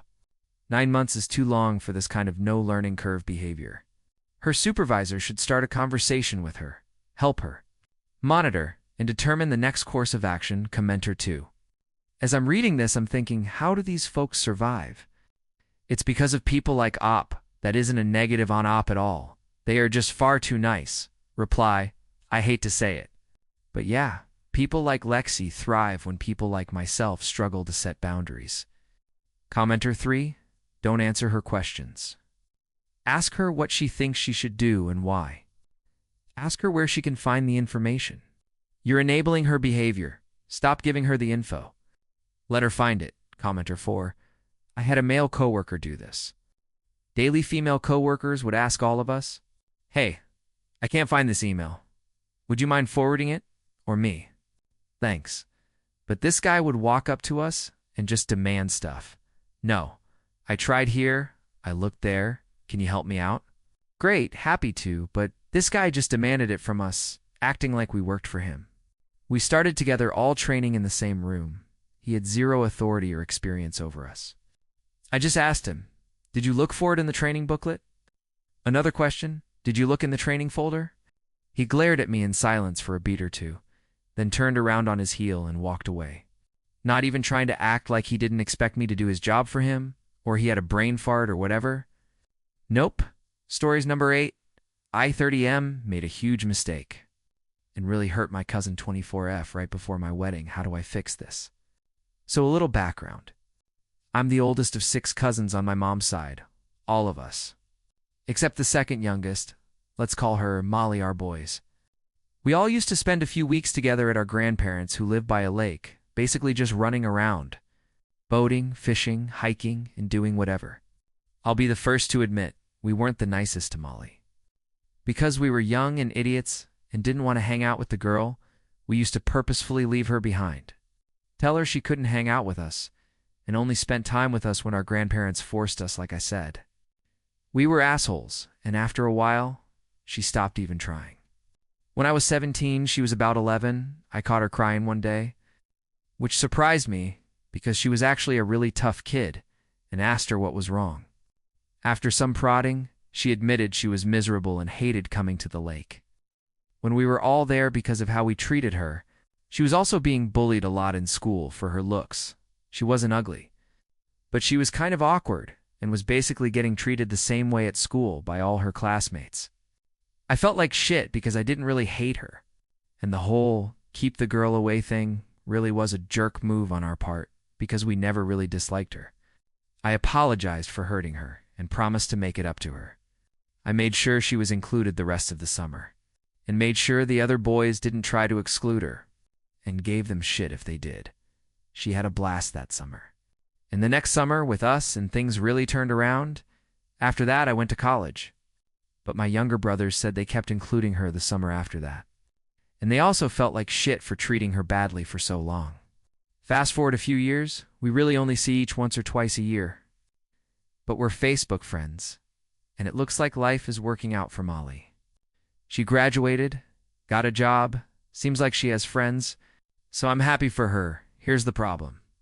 So like I said, I'm getting married this weekend to a great chick. We've been planning our wedding for the last year. And of course both of our extended families are invited. Then it came down to the rehearsal dinner. My parents are hosting, and they didn't want it to be a huge affair. So when we and my fiancé came up with a guest list, we decided that we would only invite the obvious parents. Grandparents, siblings, members of the wedding party. And because our parents are all really close and at my mom's insistence, aunts and uncles, that list hit our max for the venue until we realized we had 3 cousins under 15 too on her side. One on mine who were from out of town and would basically be stuck in hotel rooms while their parents came to our rehearsal dinner. So we tacked them on. Our venue wasn't happy because we were now over our limit, but they agreed to make the exception. So everything was fine and dandy until Sunday, when we had a small get-together as most of our relatives came a week early or already lived here to turn it into a vacation. It's a really nice area, and who can blame them? Everyone was relaxing and chatting, and obviously, talk about the wedding came up, and people began talking about the rehearsal dinner. And that's when I realized the fuck-up, see. We didn't include cousins on the rehearsal dinner list. Because we were trying to keep the numbers down, my fiancé has 4 cousins. 2 under 15, so they're coming, and 2 who are bridesmaids. So they're coming. And like I said, there are 6 cousins in my family. The cousin closest to me in age is my best man, so invited. 2 are my brothers invited, and the youngest is 13 coming with his parents. Somehow we managed to invite every cousin on both sides of our families, except for Molly. I feel like shit, and she didn't say anything to me. But I know she knows, but she left the get-together before I could explain it. I know it looks bad, I told my mom. And she said, oh, it's fine, she'll get over it, love her. But she's not the most touchfully after raising 3 boys. I sat down with my fiancé and told her the whole thing, and she feels like crap too. We tried calling the venue to see if we could add her. But because we're already over our limit and the rehearsal dinner is in 4 days, they told us that we'd have to change to a larger space, which would cost us an extra $600, which we can't afford. I thought of inviting her anyways. But my fiancé pointed out that because it's a plated brunch with a set menu, we wouldn't have a seat for her or food, so she'd be standing there, odd person out, with no chair and no food. Plus, it would seem like an afterthought, which it is, and I know she probably already feels betrayed. I feel like shit and don't know how to fix this. She won't answer my calls. And I don't feel like this is something I can explain through text or emails without sounding like an even bigger asshole. Because no matter what it'd be like saying, yeah, sorry, 'cause you just couldn't make the cut. TLDR, I'm an asshole and left my cousin out of my rehearsal dinner after treating her like crap when we were kids. Relevant comments. Commenter 1. I think I'd ask one of your brothers or groomsmen to skip the rehearsal dinner to make a spot for her. Given that specific history, surely there is somebody invited who doesn't actually care about being there and would be just as happy with a video game. Pizza and beer. Edit. But you should be discreet about asking for this. You don't want to humiliate her further by making a huge deal of benching somebody for her. Pick somebody that you think won't care and only talk to your fiancé and that person. Then go tell her that skipping her was a horrible mistake and that you want her there. You do need to be honest with her that she was forgotten. Don't try to lie about that. You need to own that and apologize. Reply, I thought about asking someone else to step down. But my mom would kill me if I asked one of my brothers, and the only other person in my wedding party I'd feel comfortable asking for such a favor would be my best man, other cousin. But that would be assuming I could get her to buy that he opted out. And she's no idiot. I don't plan on lying to her. That would be a dick move on top of me already being a jerk. And she's too cool a person to do that too. I just want to do whatever I can to make it up to her. Commenter 2. She left the get-together before I could explain it. I know it looks bad. Not to be harsh, but it is bad. What's there to explain? That she's not close enough to be in the wedding party? That unlike your aunts and uncles, there wasn't a family member who thought to insist on including her? You thought about teenage children feeling bad stuck in a hotel room? But not her? You know your cousin better than I do. But Amo, you need to fall over yourself apologizing to her. See if there's a grand gesture you can make. Maybe have a burger before the dinner and let her have your plate, or see if one of the minors is only going because they're being dragged there by their parents. Reply, yeah, I know there's no way of coming out of this without looking like an asshole. I am an asshole for not thinking about it. It wasn't intentional to leave her out. And ask the younger cousins to come, so they wouldn't have to stay in a hotel room. Because she does live in the area, so it was an honest oversight. It doesn't change the fact that I hurt her, and honestly, that's what's killing me. She was the bigger person at 11 and gave me a second chance and I fucking blew it. I don't know if a grand gesture would work. Only because she hates being the center of attention, but the idea of eating beforehand and having my plate served to her might work. If we could figure out how seating would work. Commenter 3. Wow, this really sucks for Molly. Maybe you're younger. Cousins under 15 don't really care for the rehearsal dinner. Maybe one of those we don't care but we have to because our parents are making us and we have nothing better to do. Would they rather prefer to go to the movies or the arcade? Kate, give them some money, $100. Tell them to have fun. I'm sure they'd have much fun by themselves, rather than go to a dinner and deal with adult conversations until the wedding stuff. Commenter 3, look, I have been your cousin in this story. Was accidentally left out of my sister's rehearsal dinner. All 4 of my other siblings were somehow squeezed in last minute. They looked over me. I will never forget the fact that no one thought of me. Not my sister, and not my mom. Just like her, a 14-year-old cousin got a seat and I was looked over. There is not coming back from it. Your relationship will just be a farce. To be honest, your actions say that she isn't important and no amount of apology is going to make up for it. Final update, I30M made a huge oversight and really hurt my cousin 24F right before my wedding. How do I fix this? It's my original post didn't get a lot of attention. I did get a bunch of hurtful truths that I needed to hear and some good advice. I figured now that the honeymoon is over, I should probably do an update. The TLDR version was that through a huge error. I accidentally left my cousin Molly out of the invites for my rehearsal dinner while inviting all of my other cousins, making me an asshole and hurting her feelings. Anyways, on to the update. I was still trying to figure out how to apologize to Molly for my oversight and make it up to her. I had pretty much decided to grovel at her feet and had planned to give up my plate at the rehearsal so she could come and eat and not be left out, and was bouncing ideas off of my fiancé on maybe taking Molly out for lunch a few times after we got back from our honeymoon, because I really did want to repair the relationship anyways. I was out running some last-minute errands on Wednesday, had to pick up the tux, and when I came home, I found my fiancé sitting on the sofa, chatting with Molly like they were old friends. They had only met on Monday at the family get-together my parents threw.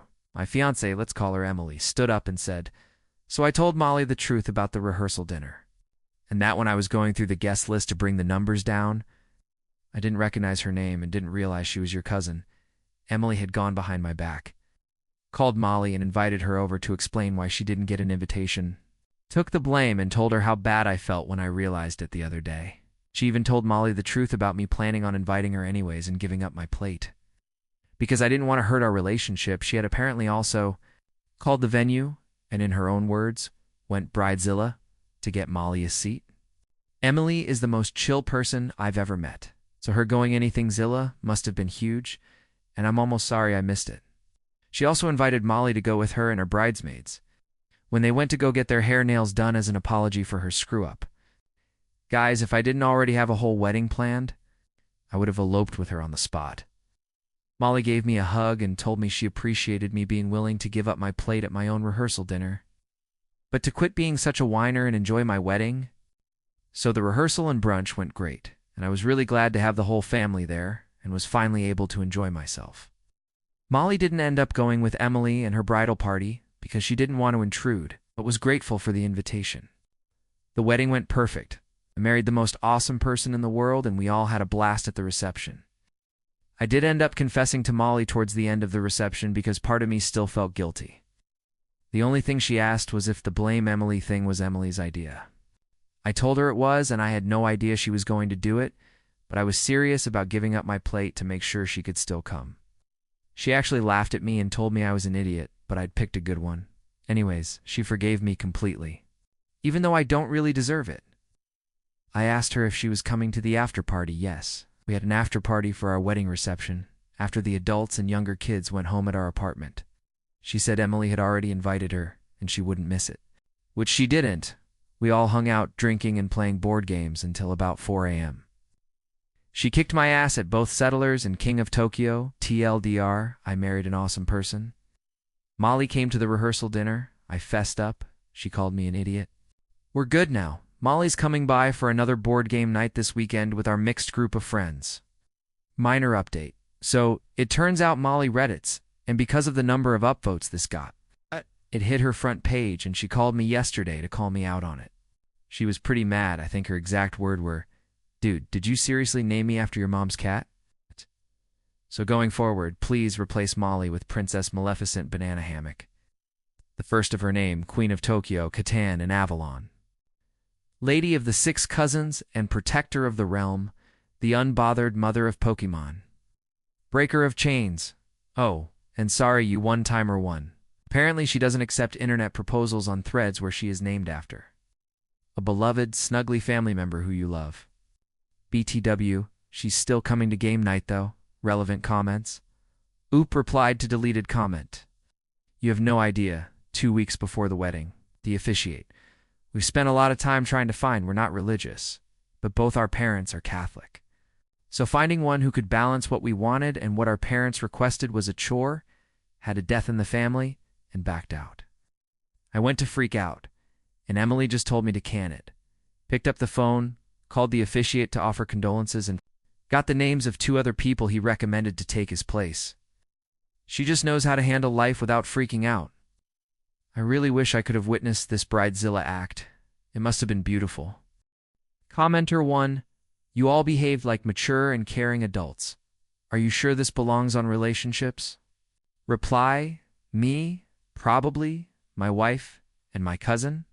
They're actually good, responsible, level-headed people. I'm just trying to be less of an ashat. Oh, Oop replied to deleted comment. Dude. I don't know if she's the type of girl Reddit would go for. She's smart, cute, has a decent job, and her hobbies include camping, kayaking, board gaming, and is the type of person who, after a few drinks, will ask a groom on his wedding day, shut up for a sec so they can catch a Pokemon on the dance floor. Commenter 2, one of my favorite updates ever. I remembered your post, and this is a good testament that everything is fixable if you go about it in a nice, rational fashion. You definitely got yourself a great partner and a great cousin. D, don't beat yourself up too much either. Clearly, they love you. The great person who went the extra mile to fix your error too. Reply, thanks. Trust me. You don't have to tell me how lucky I am. Commenter 3, I'd tell you to marry that woman. But it sounds like you've already got that taken care of. Reply, done and dusted. Commenter 4, marry her again. Just to be safe, reply, brilliant idea. This is why I internet commenter 5. Wow. I love me some our relationships drama as much as the next gal. But it's so refreshing to see people behaving like chill, reasonable, understanding adults that don't take an honest mistake as a dire personal affront that must be litigated and punished. Stories number 9. Aita for not feeling remorse for my actions as a teenager toward my dad's wife that terrorized the whole household, according to my grandparents. My mom died when I 27F was 7, after a lot of health issues following the birth of my younger sister, 20F. My dad pawned us off on his family members for a few years after mom's death, but refused the help of anyone from mom's family since he knew they would offer to take us in, which they did, if they were doing the parenting, and he basically took us home for him to be fun-time dad. His family didn't mind helping for a while, but once they got tired of it, he found a woman to marry, and he let her take over instead. During all of this, he was doing his best to limit the contact we had with mom's family, and because he let them see us. They didn't have a case for legal grandparents' visitation, but we were lucky to see them once a year, and he didn't even like me talking to them on the phone. I was 10 when he remarried. But he only knew her a couple of months before they got married, and he moved her in 2 weeks, for the wedding, which is when he pawned us off on her. She told me and my sister, who was 3 at the time, that she was our new mom and she was going to take care of us now. I got mad and yelled at her and said she wasn't my mom. She told me I didn't have to feel that way right now, but eventually I'd see she was our new mom, and I couldn't stop it. I yelled some more and stormed off. That was the start of me hating that woman for insisting she was my new mom. She used to try and touch me all the time, and I'd get mad and yell at her, and I slapped her hands away so many times. She was always trying to get hugs from me because she even said it was a sign we were bonding. The two of us got into more fights once I turned 12 and refused to acknowledge her when she was trying to talk to me and hug me.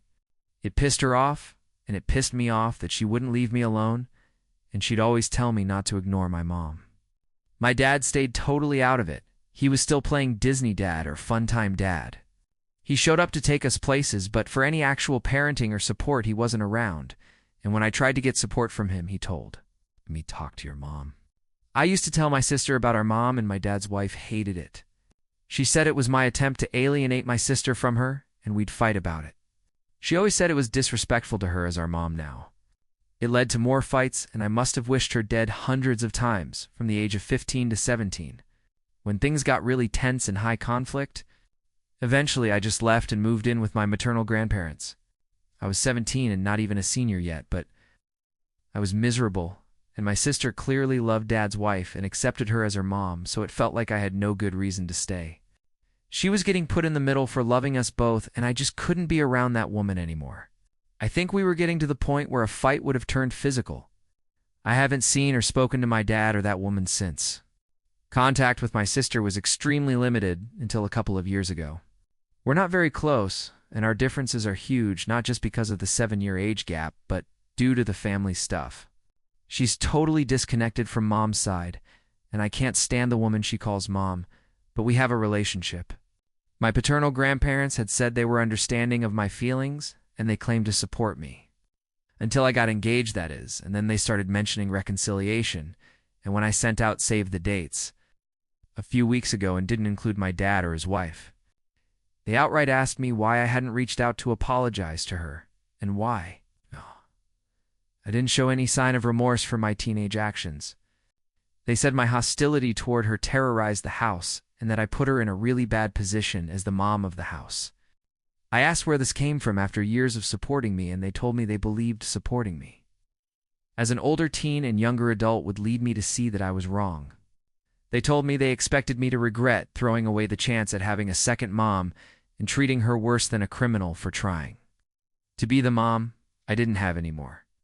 They said my hatefulness toward the woman willing to raise us was crazy high, and they assumed through the therapy I have been attending as an adult I would see that. I told them nothing would make me take the blame like that when she insisted she was my new mom when she wasn't. I told them they were also wrong for the new mom stuff. I said you don't replace a parent when they die. They said not replace, but add one to fill the missing space. I said you don't even do that unless you're really young like my sister. I said I have a mom and she may be dead. She may not have finished raising me. But she is the only woman who would ever get that title, and insisting sharing that title was never going to endear me to someone. They said they didn't think it was a big enough crime to be treated like I treated her. They said the only wrong they saw was her trying to force physical contact, but they also said I was too harsh when I would slap her hands away. I told them I didn't agree and they looked disappointed, but they also told me they could not understand me. They said a good person should be able to see how wrong I was and feel remorse for it. Commenter 1. So they blame you. But don't see how that pause of a father alienated your mother's actual family and eliminated the memory for your sister regarding her bio mom? Right? Blame the innocent, because how dare you blame their family and their son for treating you like crap? Actions have consequences. You didn't want a new mom. This situation is ridiculous. But op definitely NTA reply, they don't. As far as they're concerned, Dad did his best. I feel that's a cop-out because if he wasn't going to raise us, he could have let family members who wanted to do it. Instead, he found someone to do it for him that kept us with him to play the fun guy whenever he felt like it. In doing so, he let my sister grow up with Mom being someone who shouldn't be talked about. Because imagine, it's a poor little wifey feeling jealous. He gets too much credit for fighting to keep us, in my opinion, commenter 2. They said a good person should be able to see how wrong I was and feel remorse for it. Thank them for showing their true colors and showing you your mistake to trust them and uninvite them too. That's what I would do, reply. Thankfully, no formal invites have gone out yet, so there's no need to uninvite them. I just won't send them an invite if this is how they feel. There's no reason to make my wedding a drama fest over it. Commenter 3. So your grandparents failed to parent their son, who didn't actually parent his kids at all and dumped them on the nearest woman wanting to cosplay a parent. Yet it's the result of their generational failure to be decent parents who's at fault. No, they should have raised their son to have basic decency. They should have held their son accountable when he decided to replace your mom. They should have held him accountable for letting his new wife abuse you emotionally and physically. See how quickly any other stranger gets on a list if they run up and grabs kids who aren't theirs and don't consent to being touched. They have failed at every opportunity to be people worthy of respect. No doubt they'd have acted victimized if it was your father who died and your mom kept you from them. For the same selfish, petty reasons. You deserved better as a kid, and you deserve better as an adult. Focus on you and what you need, after all. The family legacy seems to be do whatever you want, no matter the consequences. You're just following the lesson they've taught. Hold them accountable. You deserved better. It's not too late to be the grown-up you needed as a child. Be there for yourself, NTA. Commenter for NTA, but your dad and grandparents absolutely are. Your dad for refusing to parent and choosing to be the married version of the weekend dad. Your grandparents for thinking a grieving child should forget a mom they loved. You absolutely do need to squash their reconciliation fantasy. They now may be thinking rehearsal dinner, shower, engagement party, or some other wedding function. Let them know you now see them in a different light, and they will no longer be invited to any future functions. They have your sister, and that will have to be enough. As always, password protect your vendors. Use a different email than usual. Post after events, not during. And hire security for your wedding. Commenter 5. You know what's funny? I bet none of this would happen. If your dad would actually take responsibility as a father, instead of playing the cool uncle that you see once in a while, your family seems to not understand that dealing with a child who has just lost their parent is very similar to dealing with a wild animal that just got hurt and is in severe pain. They won't let you touch them or come closer because they don't trust you, and you acted just like that. No surprises here. Let's face it, all your problems began because your father decided to sit on his overglorified throne and let a woman you didn't know play your mom. Even a child who wasn't dealing with unhealed grief would be completely against such an idea. Because if I were this young, and suddenly a woman I barely know started to be touchy-feely, suddenly claiming she is my new mom, I'd be scared AF. So they let you live with paternal grandparents, most likely to cool you off. But have they tried to reach you, talk to you, or even help you in any way? As for your grandparents, I've seen it too many times, you see. Old people have this weird romanticized idea of reconciliation, especially during big family events. But the usual problem with that idea is that they never do anything for that idea to actually work. It's like they expect all the people who got hurt to work for it, as if they were touched by a magic wand, and let's face it, they hoped for it. because otherwise the extended family is going to ask a lot of inconvenient questions, which would paint them in very bad light. NTA, your paternal family screwed up majorly. Good intentions, but horrible implementation in every step of the way. P.S. Don't be surprised when they cut you off, because you don't want to participate in their little dream of reconciliation. Stories number 10. How can my husband 61M and I 60F help our son 32M move past his high school girlfriend? My husband and I are at our wits' end with our son's inability to get over his high school girlfriend. They broke up in 2011, yes, you read that right. It has been that long since he even saw this girl. After having dated for about 2 years, at the time I did fully empathize with him. He had moved away for college while she stayed behind.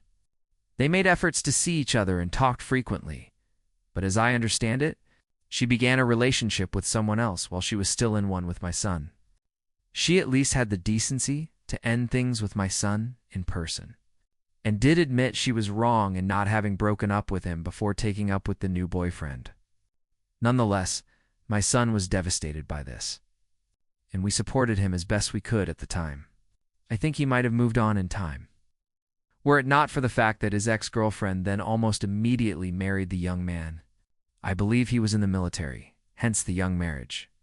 This fact sent my son into a spiral which has continued in some form or another over the last 14 years. Back then I thought the marriage was unlikely to last long, and that when it ended, he'd feel some kind of vindication and drop it. But our son checks her social media frequently, though we have strongly advised him against this, and says they are still married and have children. My son has had a few girlfriends in the last 14 years, but none that have lasted long. And even during the times he has been attached, he still continues to talk about how wronged he was. We see him very frequently, and while his ex is not our only topic of discussion, she does come up in some way almost every time we see him. We probably know more about her life now than we did while they were dating. We have allowed him to vent, but did eventually set boundaries around abusive language.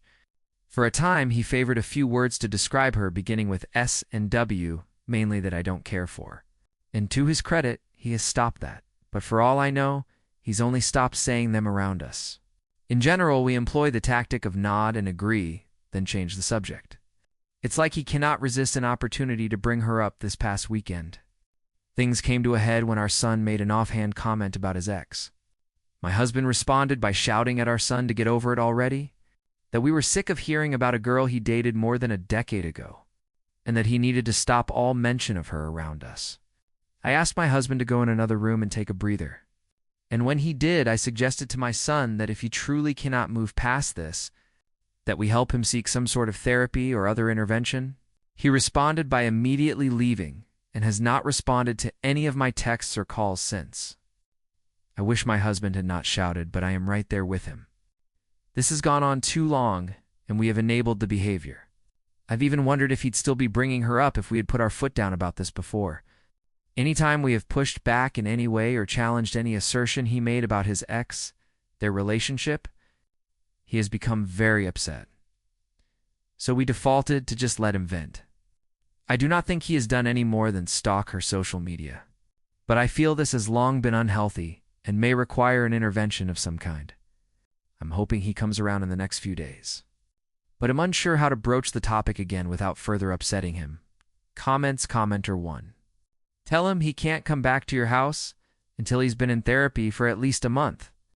Warn that woman that she should make her social media private.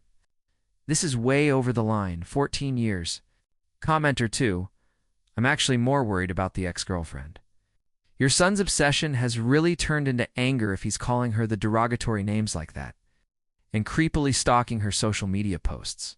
He is unstable and borderline dangerous at this point. Please reach out to her and have her make her profile private and let her know what's going on with your son in case he ever tries to show up, because if your son is refusing to get help, it's the least you can do. Commenter 3. He needs to talk to someone about it who can professionally help him. 14 years is a very long time to continue to carry that anger. He's right in that it was wrong of her to do, but that was 14 years ago. He's since given her so much time and space, he didn't allow space for anyone else. Commenter 4. Your son has allowed his anger to fester and turn into rage and obsession. That's dangerous for his ex and her family. He's 30 fucking 2. He has no reason to still be so bitterly hung up on an ex from 14 years ago to the point of calling her names. These are the type of dudes we read about who make hundreds of accounts just to harass an ex. I imagine he's sending her messages on social media to the point of being blocked over and over again. Your husband was right to call it out. He's not a child, and y'all need to stop with the rug sweeping. You need to take this seriously. Your son's rage could boil over to actual physical stalking. Or worse. Stories number 11. I28F commented on a post of my boyfriend, 29 meters, on a "Are we dating the same guy" page, and he found out, "What are my next steps?" I28F recently found a post of my boyfriend, 29 meters, on a local "Are we dating the same guy" page. We have been together for 5 years. There were several comments on there of girls stating they texted him, went out with him, and I couldn't tell if this had happened recently or if it could have been from a long time ago. So I commented on it anonymously, asking if anyone has talked or hooked up with him recently, and a girl responded saying she did and asked if I did as well, and if I had any tea on him. I probably should have said I was his girlfriend, but I was so embarrassed I couldn't, and worried I wouldn't get any information, so I just said he told me not to talk or sleep with anyone else, and he wouldn't either, but that we never hooked up. She responded back, claiming he said the exact same thing to her. I then asked when they last hooked up, and she never responded back. My boyfriend then comes home and is furious, slamming doors, giving me dirty looks, but won't say anything to me. I know he knows I was the one who anonymously posted because I had suspicions that he had been cheating on me and have recently been asking him, and he denied doing so. I then go back to the post and all of her responses are deleted, so I know she told him, and I'm sure he told her to delete them, but he's pissed at me for it. Anyway, what are my next steps? Do I confront him about it, or just wait and see if he says anything? Also, we rent an apartment together and are on the same lease, so that makes things even more complicated. Some of comments, commenter 1. You break up with him, duh. How much time is left on your lease? Reply, oh, I am. I'm just wondering if I should even say anything about it, or just let it be. A little over 5 months. Commenter 2, leave him. Why do you need a confession from him? You already know what's going on. Reply, I guess I want some kind of closure, although I don't think him admitting to it will give me that anyway. Plus, he'll probably lie, so it's just my own delusions wanting him to realize he's wrong. It's definitely over between us. Commenter 3, talk to whoever owns the lease and tell them you need to move out. And make sure you move out, because he has been cheating on you the whole time. Get an STD and HIV test done ASAP. Do take steps to get away from him ASAP. Have an exit plan. Don't try and forgive him. No need to confront him. You know what he did? Can you go stay with your parents? If yes, take your important things and go. And tell all friends he cheated so they know. Reply, I will reach out to them first thing on Monday. Thank you for your advice, commenter, for haha, he's acting all mad you made his side piece break up with him. Just leave. Reply, it would be funny if I didn't feel so disrespected. Honestly, he's more mad about her finding out than me. But yeah, it's definitely time to go. Commenter 5, could he have been the girl that asked the questions? Like he made a fake profile. Only asking because I know that was a problem in my local AWDTSG group. Reply, I don't think so. I know with the local page, they make sure that your page is real, you're a woman. And you have to have lived here for at least 3 months before allowing you access to the page. We moved here 6 months ago. And the original post I found was from over a month ago, with several women commenting on it claiming they had either talked to or went out with him. To another commenter, I totally agree, but we have only lived here 6 months. Not sure what benefit would come from over 10 women claiming they have interacted with him in some way, and all of them be lying. The photo posted of him was also a current photo, and was from his Hinge profile, so that's damning in itself in my opinion. Commenter 6, I know she told him. You're also skipping the chance that might have literally been him stalking his own post. Reply, that is very true. Commenter 7. Also, he might not even know you know. And Hay's pissed because he just lost a side chick. Like the possibilities are high. Let him stew in it alone. Reply, that's very true. I feel like he's probably torn because how could he actually bring it up to me on the off chance it wasn't me asking the question initially? To a longer comment, reply. He just knows what to do to hurt me and try to put the blame on me previously. When this has happened, I've always been the one to resolve it because I hate conflict. I think he's just in a weird position because he doesn't know for sure it's me, although it's pretty obvious, so he's hesitant to say anything about it because it'll blow his cover. I am definitely getting checked on Monday and reaching out to my leasing office as well to see if I can break the lease early. Update post. He did admit that the girl sent him a screenshot of the post, and he was just upset because he didn't like a bunch of random people knowing his business. But I also found out that he brought that same girl to our apartment when I was out of town a week prior, and they had sex in our bed. Never apologized for it. But simply stated that if I came home when I said I went to my mom's because we were in a fight and hadn't spoken in days, and I decided to stay. 2 days longer, then it wouldn't have happened. We are absolutely over, and although he had begged me to forgive him for a couple days, he finally got mad enough at me because I wouldn't have sex with him that he left me alone. It's too expensive for me to break the lease. But we live in a 2-bedroom apartment, so I am able to have my own space, or so I thought. I woke up yesterday at 3 in the morning wondering where my dog was. As he sleeps with me, I get up and can't find him. But my ex's door is shut, so I open it because I can hear my dog sniffing under the door to get out. There he is sitting on the bed with my phone as his hand. Going through it, after we had established that we were not together, I take it and look at the screen time information, and he spent over 30 minutes in my saved passwords. So now I am actually concerned and very weirded out, and may just ask my mom for a loan to break the lease because he literally creeped in my room when I was sleeping and took my phone to go through it. Anyway, thank you to everyone for the comments and concerns and advice. Although I feel like I wasted many years with him. It was a growing experience, and I will absolutely do better in the future. Edit. I did also get STD tested as well. Just waiting to hear the results back from it. Some of comments. Commenter 1. I don't understand how this woman went to your place and had no idea he had a girlfriend or just didn't care. Reply. He hid everything that would have pointed to me living here. All the furniture and decorations are his, so the few things of mine that are out could be easily hidden. I figured that out when I found several deleted pictures of all of my stuff taken while I was gone as well. Reply, thank you so much for this. I will absolutely be doing all of it. Stories number 12. Aita, for calling my girlfriend inconsiderate for the way she tested me. My girlfriend told me that she tested me by canceling a date when we first started to go out. It was the date where we were kind of planning to hook up for the first time. For context, she lives in the city while I have an hour drive. She waited until I was halfway to the city before canceling. I remember texting her as I got into the car and telling her I was on my way, and she still waited until I was halfway to the city. She had a lot of opportunity to cancel before I had driven half an hour. The date being canceled sucked, but she told me she was feeling sick, and I told her it was okay, and told her to get better. I had also asked her if she wanted me to come over, and she said she didn't want to. She told me that it was a big moment for our relationship as she found that I am very considerate, but honestly, I get why she wanted to test me, but I really am pissed in the way she tested me. She had no consideration for my time and effort. It was as if she really wanted to inconvenience me to see how I would react. I told her that it was pretty inconsiderate to wait until I had driven halfway to cancel, and she had been really inconsiderate in the way she tested me. She apologized half-heartedly and then said it was not a big deal, and it has been for months. I told her it was a big deal to me, and we had an argument about it. I feel like an asshole because it feels a really small thing to get mad about. Relevant comments.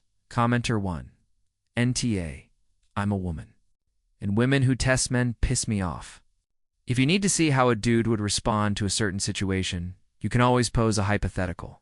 Hey, so the other day my friend had to cancel on a guy who was on his way to see her, and he got all mad. At least she's seeing the red flags now. Then see what the guy says. It's not rocket surgery. Testing is another word for manipulating, and it's gross. Reply, I kind of get it though. Some people say all the right things, but never carry through. I wouldn't mind if she had canceled that date before I left my home. It is just, she waited until I had left the home and driven halfway over, till she canceled that I feel is an issue for me. Commenter 2. She should have kept quiet about her little test. Your behavior on that day was appropriate and considerate. Good for you. Obviously, you passed. But now going forward, when anything comes up, you may be wondering, is this a test? And is this a test? And is this a test? Because yay, it might be. You need to have a little discussion about this. This is not a small thing to get mad about. Commenter 3. This right here? She's now admitted to lying to test you. So how the heck could you possibly rely on what she says now? You could make yourself go crazy second-guessing her actions. NTA, there's better women out there. Commenter 4. NTA. People who test their significant others in any way are walking red flags. Commenter 5. NTA. I'd dump a girl who fucked with my time just to test me in a heartbeat. I'm not a guinea pig, and you don't have the right to toy with me. Such disrespect. Update. Aita, for calling my girlfriend inconsiderate for the way she tested me. My post received a lot of attention, and I saw a lot of people supporting me and a few giving a different perspective. I decided I need to have one more conversation about it with her, but she didn't respond well, and she got defensive and started to try to make me seem like a shitty boyfriend. I broke up with her a week after I posted. I think I would have been able to get over it if she had felt guilty about it and apologized, but she didn't think it was a big deal at all and just tried to make me feel bad that I even brought it up. Breaking up with her didn't go well. She called me names and then accused me of breaking up with her so that I could date men I am bi. Well, I am happy that I broke up with her early on instead of wasting my time on her. I seem to be attracted to and attract the attention of controlling people, and I need to work on that. And I am going to stay single for a while. Relevant comments. Commenter 1. Message her in a month and say dumping her was a test. Then again an hour later to say the previous message was a test. Reply. This is hilarious, but I'm planning to block her and lose her number. Commenter 2. That's a classier and the right thing to do. The idea is still hilarious. Commenter 3. I seem to be attracted to and attract the attention of controlling people, and I need to work on that. And I am going to stay single for a while, dude. Don't blame yourself for the shitty people you meet in life. It's not like you appreciate people who try to control you. You just happen to find one. Commenter 4. Sometimes people do attract certain types. I only realized after quite a while that I attracted really needy people. Realizing that I was able to make an effort to find different partners. Commenter 5. Wow, and she turned out to be biphobic. Good job on leaving that situation. It really was an inconsiderate test. Commenter 6. So let me get this straight. A she canceled when you driven halfway there? That alone isn't an issue. People can go from fine to ill in way less than 30 minutes. It kinda sucks, but the rest of the stuff here makes this seriously not okay. B. She later reveals it was a bloody test, and she wasn't unwell after all. The fact she said that at all is an issue, and this soon after the fact is a red flag on its own. See, she doesn't apologize and gets pissed off about it without realizing she was in the wrong. Issue number 2. D right when you very rightly left. The blatant biphobia. Need I say more? If you were to date a guy after, that's not even her fucking business. You didn't do anything wrong here.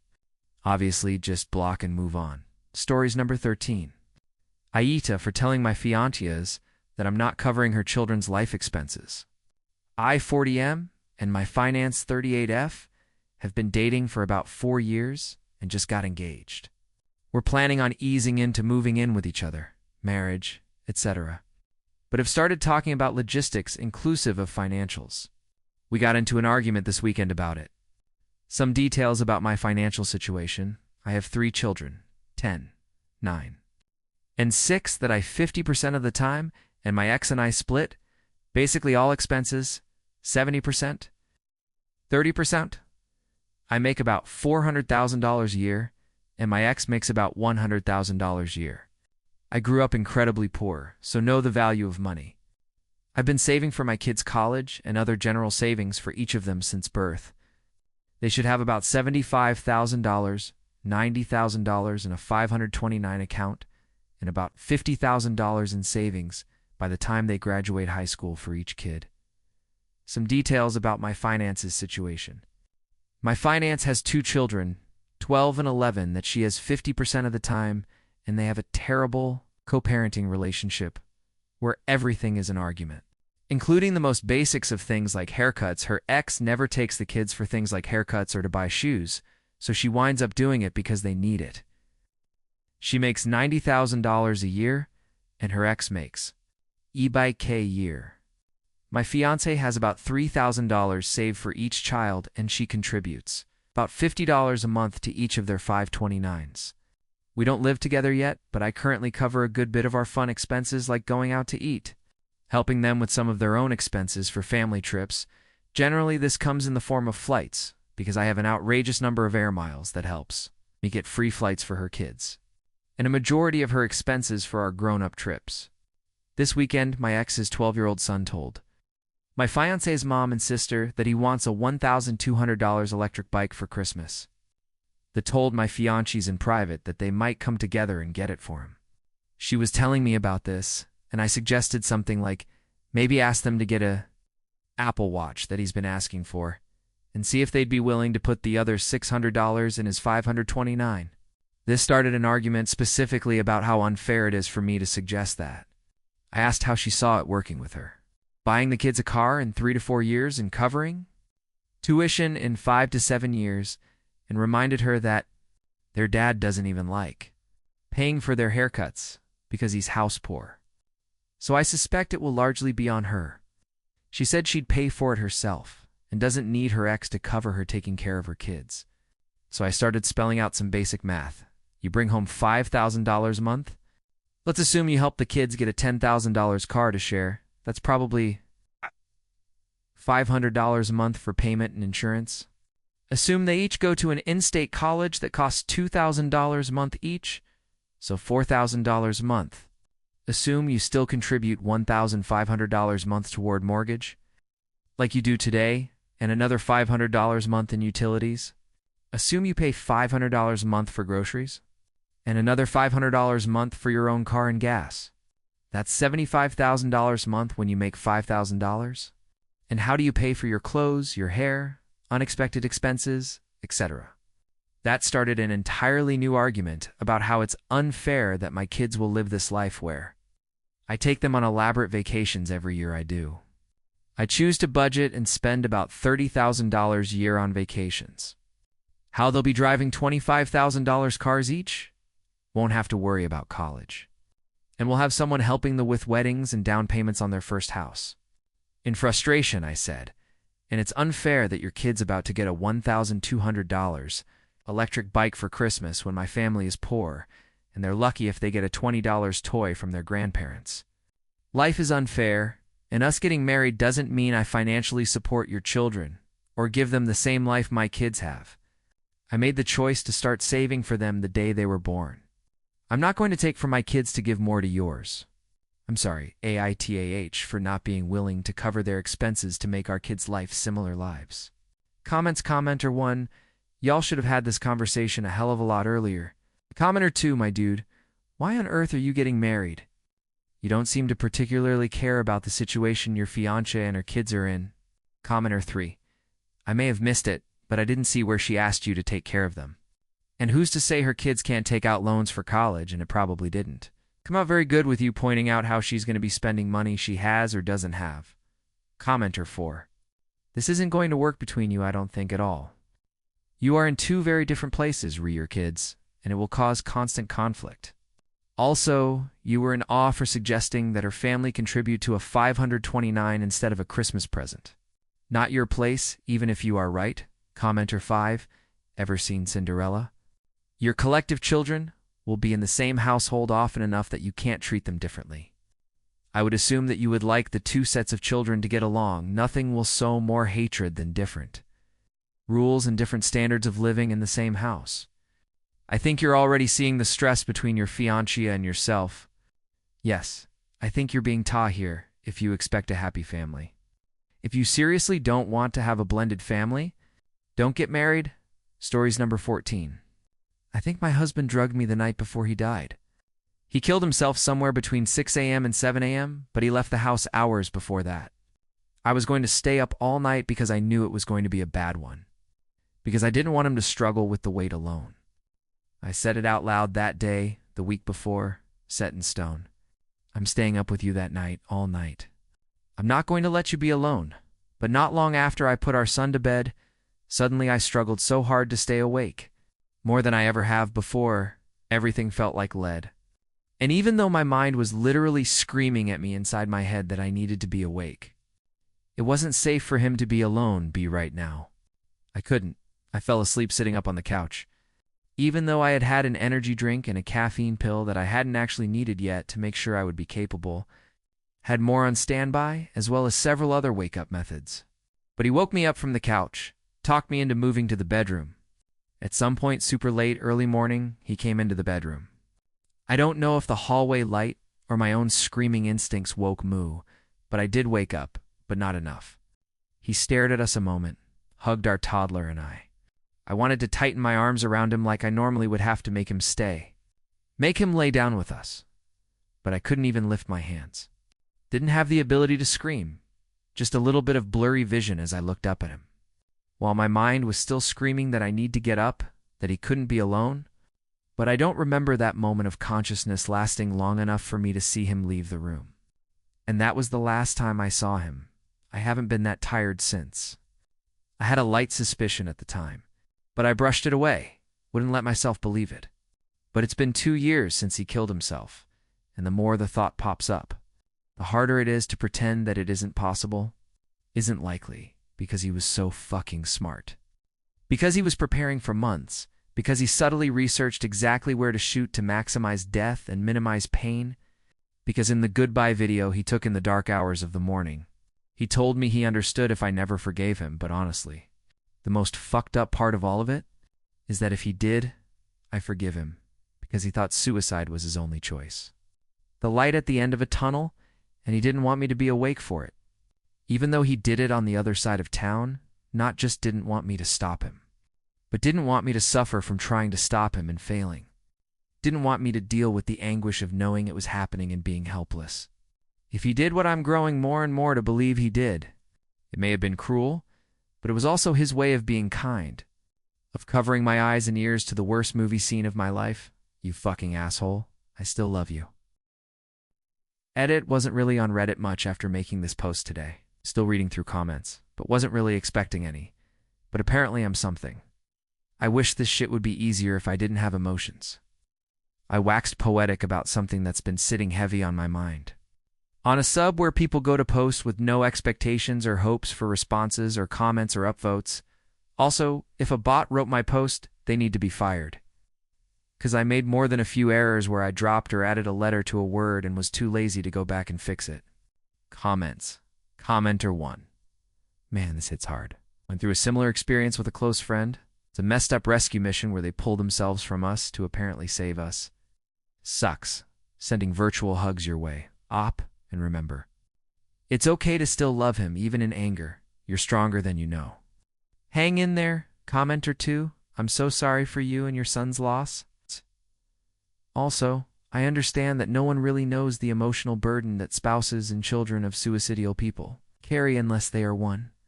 Just know that his decision to check out early had nothing to do with you or your child. I hope that you can love yourself and heal from the pain inflicted on you, even if it wasn't intentional.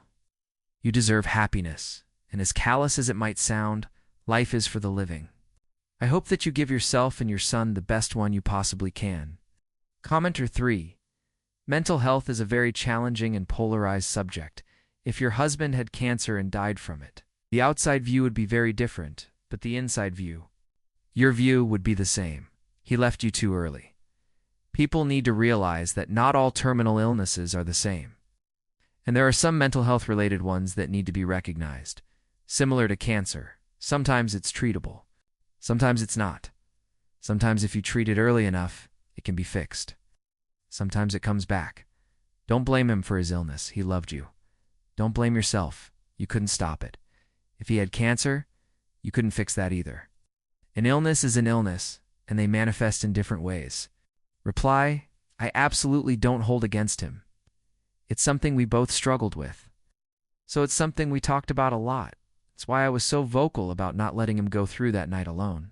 because I wanted him to know that not only did I know, but I was going to do everything I could to be there for him. Commenter 4. Damn, that's heartbreaking. It sounds like he tried to protect you in the only way he knew how.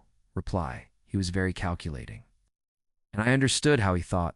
There were so many more layers to his decision than brain weasels mean. He wasn't just running from his pain, he was trying to make my and our son's life better. Even though I told him on multiple occasions that I'd rather have him and the problems that came with him. Stories number 15. Aita for deliberately pretending to forget my dad's birthday and leaving him to spend it alone. My 44F dad 73M has never remembered my birthday. Was slightly covered up when I was a child, because my mom always remembered. But a couple of times when she wasn't around, it fell to him, and he totally failed. So, for example, I got nothing. On my 18th birthday, because my mom was away for 3 months. My sister, 46F, had a party with friends. A new dress and lovely gifts when she turned 18. Every year it's the same. My 2 siblings, I also have a much younger brother, 33 meters, aren't great at this kind of thing. But I always remind them it's Dad's birthday so they can send him a card and call. Since my mom died a decade ago, I usually take him out to dinner and give him a gift so he's not alone. A couple of times I've thrown him a surprise party. And for his 70th, I threw a big event where his extended family flew in. I always point out to him when he has forgotten mine. I've told him I find it very hurtful.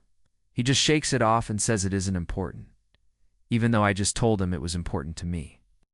And then he forgets it again, every year.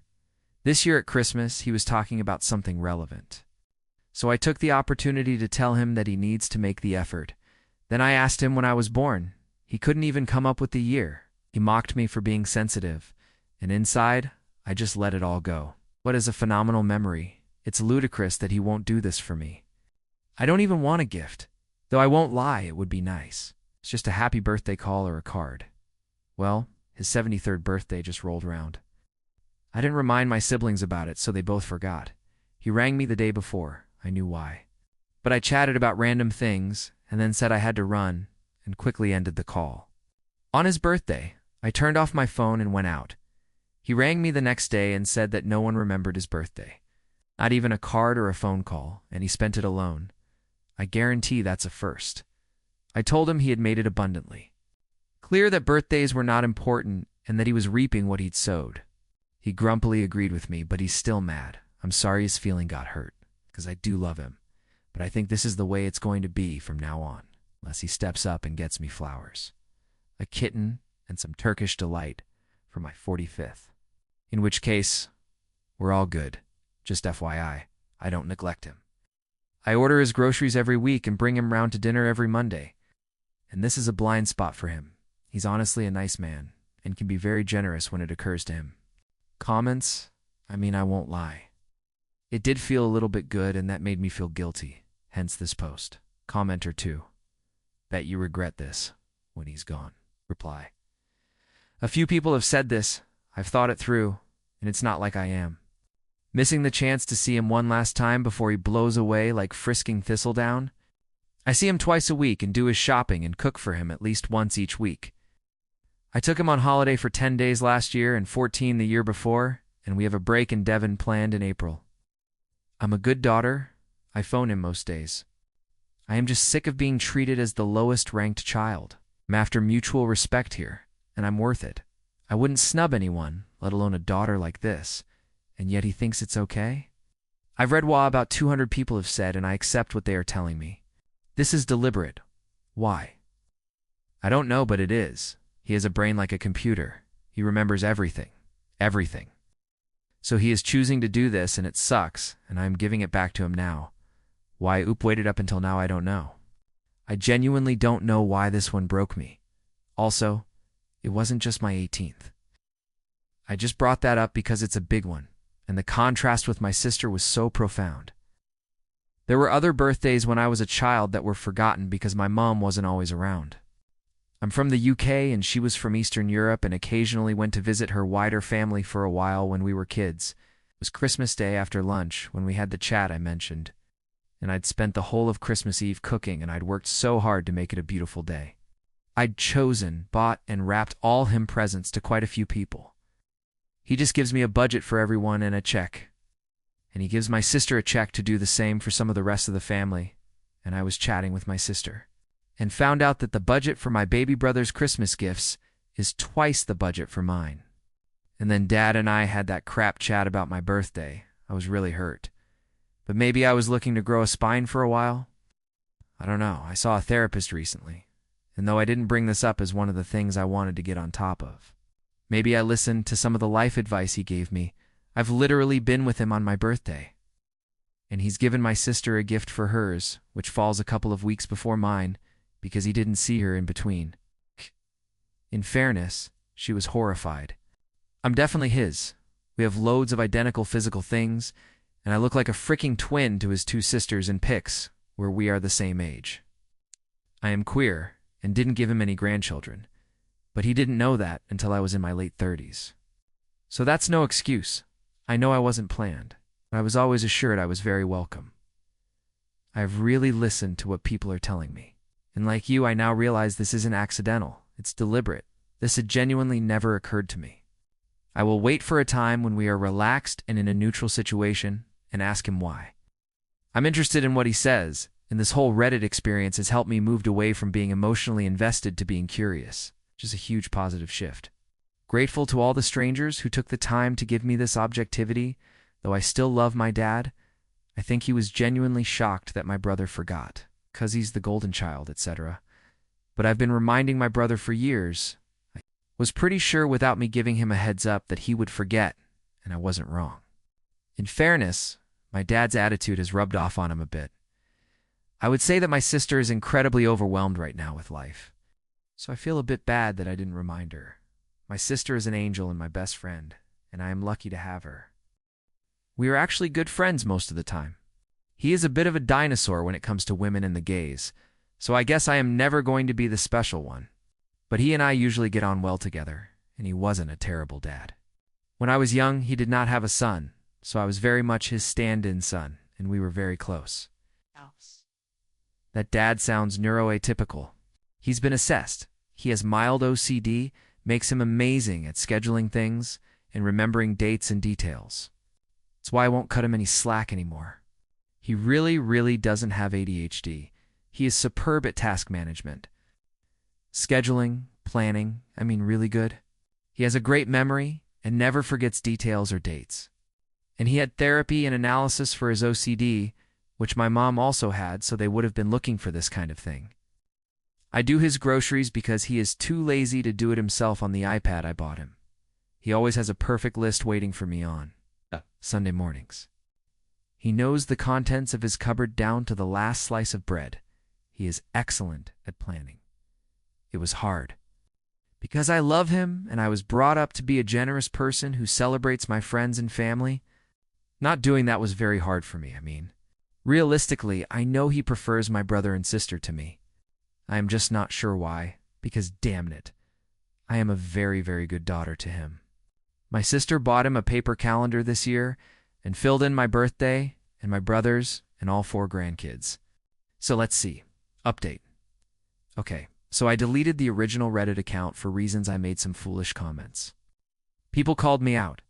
I panicked, but it was my birthday last week. And some people asked me to an update, so I made a new one, and here goes. It was the afternoon of my birthday and the phone rang. It was my dad. We chatted about stuff and did an online grocery order for him together. And then the conversation went like kind of this, Dad. Oh, and darling. Me, what? Dad, happy birthday, me. Where is my father? And what have you done with his body? Dad, none of that. So that was nice.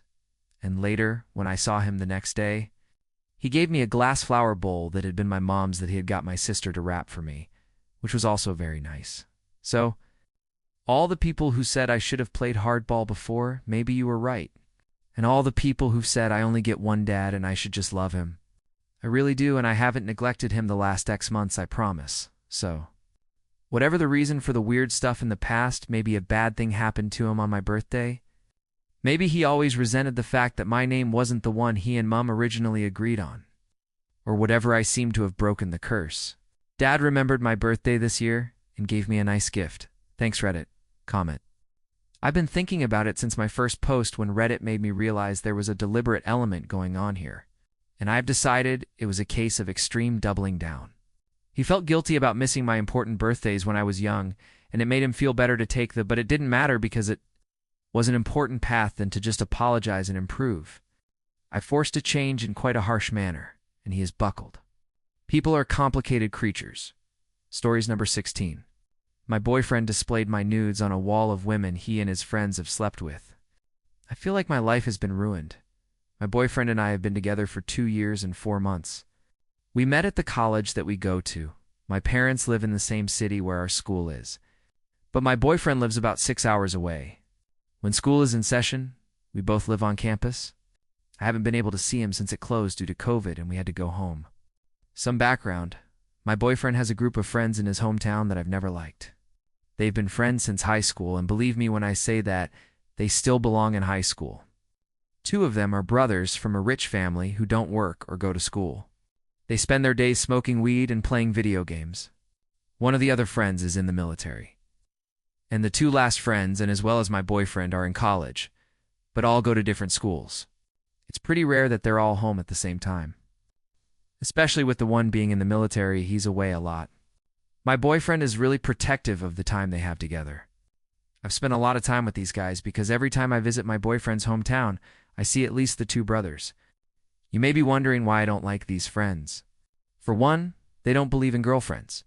My boyfriend is the only one in the group who has been in a relationship for longer than a few months. They think women are good enough for sex and not much else. I'm not putting words in their mouths. One of them literally told me to my face. I'm very outspoken, so they hate me because I call them out on their bullshit. It goes without saying that it's basically their mission to convince my boyfriend to dump me. Whenever there is an issue between his friends and I, he just tries to stay out of it. He doesn't stand up for me. I hate who he becomes when he's trying to impress those assholes. The majority of our arguments have been a result of him allowing his friends to treat me like shit. They've been rude or blatantly ignored me. My boyfriend is the calmest, sweetest, most wonderful person, or so I thought. I never understood why he kept them around when it was so clear to me that he had outgrown them. It appeared that they had pretty much nothing in common. I see now how alike they are after all.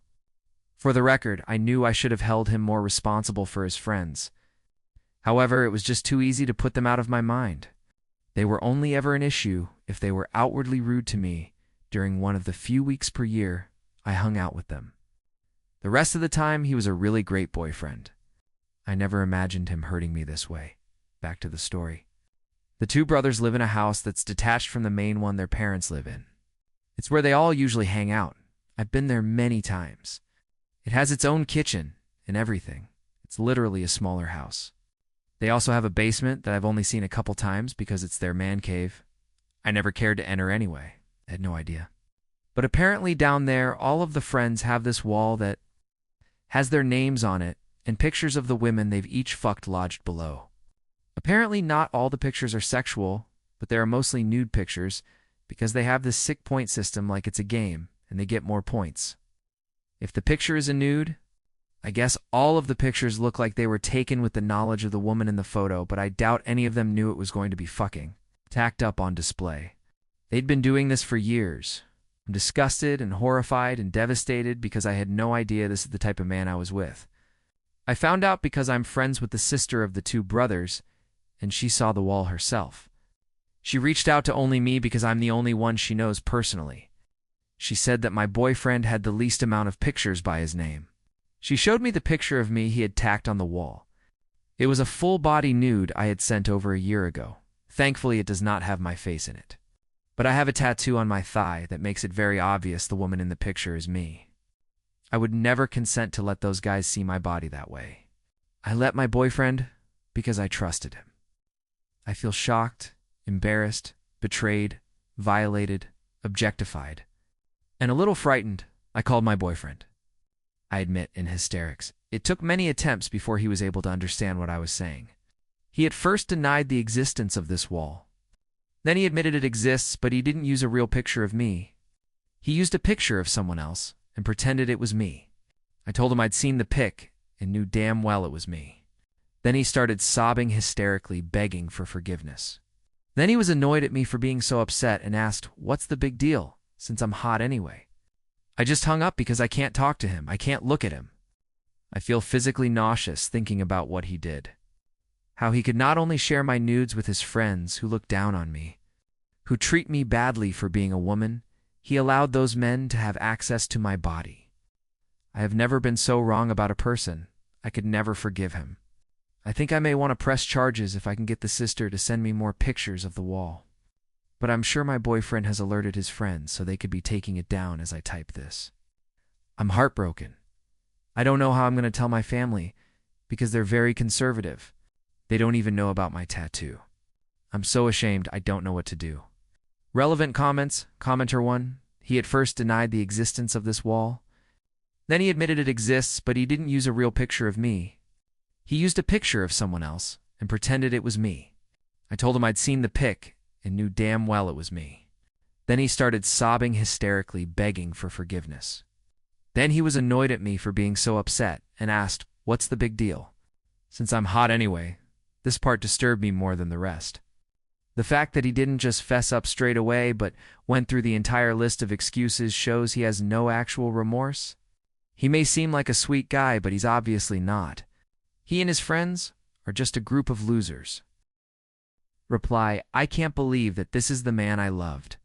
I don't know him. They're all terrible people. Commenter 2, you should press charges. Even if you only have the picture of yourself. And if you haven't already, break up and block this guy's ass. Along with all these other guys, I'm so sorry this happened to you. You should take legal action if that's possible.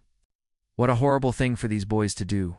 Absolutely disgusting. Commenter 3. What the fuck is this and? They have a sister too. Do they not care about her? Do they think she is only good for sex too? This is fucked up on so many levels. Hope these photos were not shared online. Reply. I sent them to my boyfriend over text. It bothers me even more that they went through the effort to print them out. I have no idea if there are any awful things he's done that I haven't found out about. I want to throw up. Oh. When told to tell her parents. I don't know how my parents would react. Telling them is what I'm most afraid of. They'll be so upset I even took the picture. And I think my mom will never forgive me. She's very religious. My dad is less strict than her, but he's anti-premarital sex. He and I have gotten really close recently, but I think this will ruin that forever update. I wasn't prepared for it to blow up as much as it did, thankfully. Aside from a few slut-shaming messages or creeps PMing for nudes, the majority of the messages I received were so wonderfully supportive that it motivated me to make some big decisions I will get to momentarily. I've even become friends with a few Redditors who reached out through my post. I thought I'd give an update on this situation for those who have been asking as my small attempt at a thank you. I'm sorry if it gets removed again. So the first thing I did was tell my family what happened to me. I separately told my mom. She was not angry at me like I had feared. Not even after learning about my tattoo, she hugged me for a long time, and we both cried. Then I had to tell everyone else. My dad was upset with my ex. But later he apparently told my mom that I've broken his heart and I'm a whore. He doesn't know I know, he said that, as my mom swore me to secrecy. But it was soul-crushing to hear. My relationship with him is virtually non-existent now. It's like we have a silent agreement to interact as little as possible. The rest of my family has been supportive of me with a few outliers. So, I did it. I put on my big girl pants and went to the police. They let me give a tearful, interviewed me, and that's about all they've done as of now. I knew the odds of getting charges to stick in a case like this would be difficult, but I thought the police would try. I don't even believe my ex-boyfriend has been contacted. Yes, my ex-boyfriend. I know the way I titled my last post confused some people, but rest assured, he's an ex. I've only spoken to him once since my post. We talked on the phone for hours about everything. I admit it was really emotional because even though he'd betrayed me, I still loved him, and it was hard to let go of the good times. His mood changed a lot throughout, and it was really jarring. One moment he'd be crying, the next he'd be angry, telling me I was giving up on him. In one particularly nasty moment of his, he confessed to me that my nude had been deducted points amongst him and his friends, because of faint stretch marks I have on my breasts. Normally, I feel good about my body. I have to admit that confession was the last blow in this whole fucked up situation that took me down. I still toy with the idea of telling his mother everything when I'm feeling especially angry. I have no idea if any of the women in those photos were underage. The only one I know of who was on that wall is myself. The sister who told me everything immediately shut down and refused to help me any further after a while. I don't know if the wall is up anymore. I can't blame her that much. But it did suck because she was really my only chance at getting justice. I don't know how many of my nudes those men saw. I don't know if they are online. I reverse image search them constantly out of paranoia. Not everything to come out of this has been bad. Something I hope warms your heart as much as it does mine is something my mom came up with. She claims to like my tattoos so much that she wants one herself. She and I are going to get a matching tattoo together once the world goes back to normal. One she chose herself, and even more importantly, I saw my ex for who he really is, so now I get to move on and potentially find a man-woman with a soul. Thanks again to all of you. Much love. Stories number 17. Aita for quitting my chore of cooking 2 nights a week because my little sister keeps ruining it, and my parents expect me to start over every time. I'm 16 meters, the oldest of 4. I have 2 brothers, 13 meters and 11 meters, and a little sister 8F. My 11-year-old brother has ASD. He goes to therapies twice a week until late, and my parents always struggled to cook those nights. We used to do takeout. Then last year my parents asked if I'd cook 2 nights a week, and they offered to remove one of my chores in place of it. I was like, yeah, because at the time I really didn't mind. A few months ago, my little sister started acting out and being difficult with a lot of stuff. She wants to stay up late and throws tantrums over not getting new toys or what she wants. The other thing is, she hates not getting to choose what we have for dinner, and she started throwing her dinner on the floor, and when I cook, she has started to knock stuff onto the floor while I'm cooking or prepping stuff. Or she spit in it a bunch to make me throw it out. Or she'll dump ketchup or mayo in, and it's always when I have stuff sorta close to being done or when I've been making dinner for a while already. I stopped her a few times, but she'll try over and over again until she can win. Or she'll start spitting and aiming for dinner. My parents never say anything to her, and they expect me to start over when she messes with it. They got mad at me a couple of times when I refused to start over when I was trying to take up dinner and my sister spoiled it. My sister doesn't listen to me either. She'll scream at me that I can't stop her, and it's so frustrating. I spoke to my parents so many times, and they told me to keep calm and redo when I need to. But I reached a point where I couldn't do it anymore because I wanted to kick her out of the house when she was acting like that, and I know I can't. She's only 8, but man is it frustrating, and she's so bratty about it. So I quit cooking twice a week, and I started doing my old chore instead again. My parents told me I don't get to just quit, and they're fighting with me, because they think cooking is more important and I'm quitting too easy. They said we need to eat, and I was doing something really good for our family, and I'm old enough to realize the impact. Comments? Commenter 1. If cooking is more important, why aren't they dealing with the cooking saboteur? Reply, that's what I wanted to know, but they just act stressed and tell me I need to get dinner on the table. Commenter 2. She is way too old to act like that. Your parents really need to step up and provide consequences for that behavior. Tell them you'll resume cooking when her behavior is corrected. Commenter 3. NTA, but something is very wrong with your sister. This is extreme attention-getting behavior. Do your parents spend most of their time with the 11-year-old? Has anyone spoke to a doctor about how she is acting? The fact your parents are ignoring this behavior is really sad. What is she going to have to do next to get attention? Good for you for standing your ground. Your parents created this situation, and now they need to deal with it. Reply, those 2 days they spend more time with him. My sister gets the most attention in general, though. They didn't speak to her doctor about it. For the most part, they ignore it, or they maybe deal with it when she does stuff to them. Commenter 4, NTA. Next time serve it and tell them if they would like a better dinner, then maybe they should do something about their daughter. Reply, I guess. Not sure I want to go that route, in case they tried to make us all eat it. But even just saving enough for them so they can decide if they want to eat her spit or a super salty or whatever else dish she ruined. Commenter 5. NTA. But I would just say to them, okay, so I am old enough to realize the impact me not cooking twice a week will have. But you guys are not old enough to see the damage your daughter is doing by ruining my meals and screaming at me. You guys are not old enough to see that you need to actually discipline your child and remove her from the situation when she is getting out of control. See, this is the reason why I don't want to cook. If I could cook in peace, or if sister actually listened to me and was calm during the cooking sessions, I would continue to cook. But she is not, and I get no support in trying to deal with it. I am sorry, but I am not going to keep redoing a chore just because sister is having a tantrum. I tried multiple times, and they ended up in failure. At the end of the day, the takeout would be cheaper than me remaking multiple meals and less stressful on everyone. So yeah, I am not going to cook again until there are changes. Stories number 18. Aita 4 going off on my friend for getting mad at me because I won't hang out with his cheater girlfriend. I was asked by a friend of mine to stop by his place and grab some stuff one day a few months ago, since I had a spare key. Nobody was supposed to be there since his girlfriend works at that time, but when I got there, her car and a truck I didn't recognize were in the driveway. Immediately assumed the worst, and was right.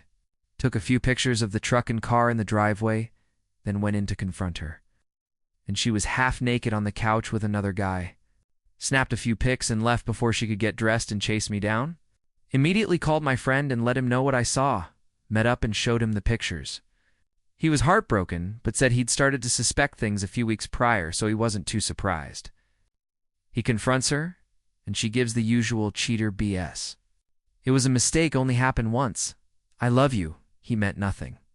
However, she couldn't keep up the lie and was forced to admit she'd done it with another guy a few months previously, and that same guy I caught here with the night before when she was staying late at work, but was actually at her side piece's house. He broke up with her and kicked her out of his place. Seemed to be doing better until a couple weeks later he gets lonely and takes her back. Now they are together again, and I've stopped hanging out when she's around, so I don't see him as much anymore. We had the following exchange when we met up for lunch, and I'm wondering if I was too harsh.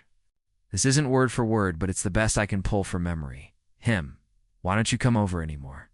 We barely hang out, me. You know why? I'm not hanging out with or around your girl. She's a cheater, and I don't hang out with cheaters. Also, she fucking hates me because I'm the one that caught her stepping out on you, remember? Him, she doesn't hate you. I forgave her. It's fine. So just come over tonight, and we can hang out. She wants you over there too. Me. Not happening. I hope you're happy with her, but I think she's trash, and I'd rather sit in a room by myself and pretend she's not a total piece of shit just so you can act like everything is okay. Him: why the hell do you care? She didn't cheat on you. He was getting visibly worked up at this point, and I was probably looking about the same. Me: look, if you want to sweep this shit under the rug and keep pretending things are fine while she figures out how to get some side dick again without getting caught, that's your choice. But I can never pretend that I didn't walk in on her half naked with another man. And I can't pretend that you aren't an idiot for taking her back when she obviously is going to cheat again and has no respect for you. Hell, I have less respect for you for taking her back.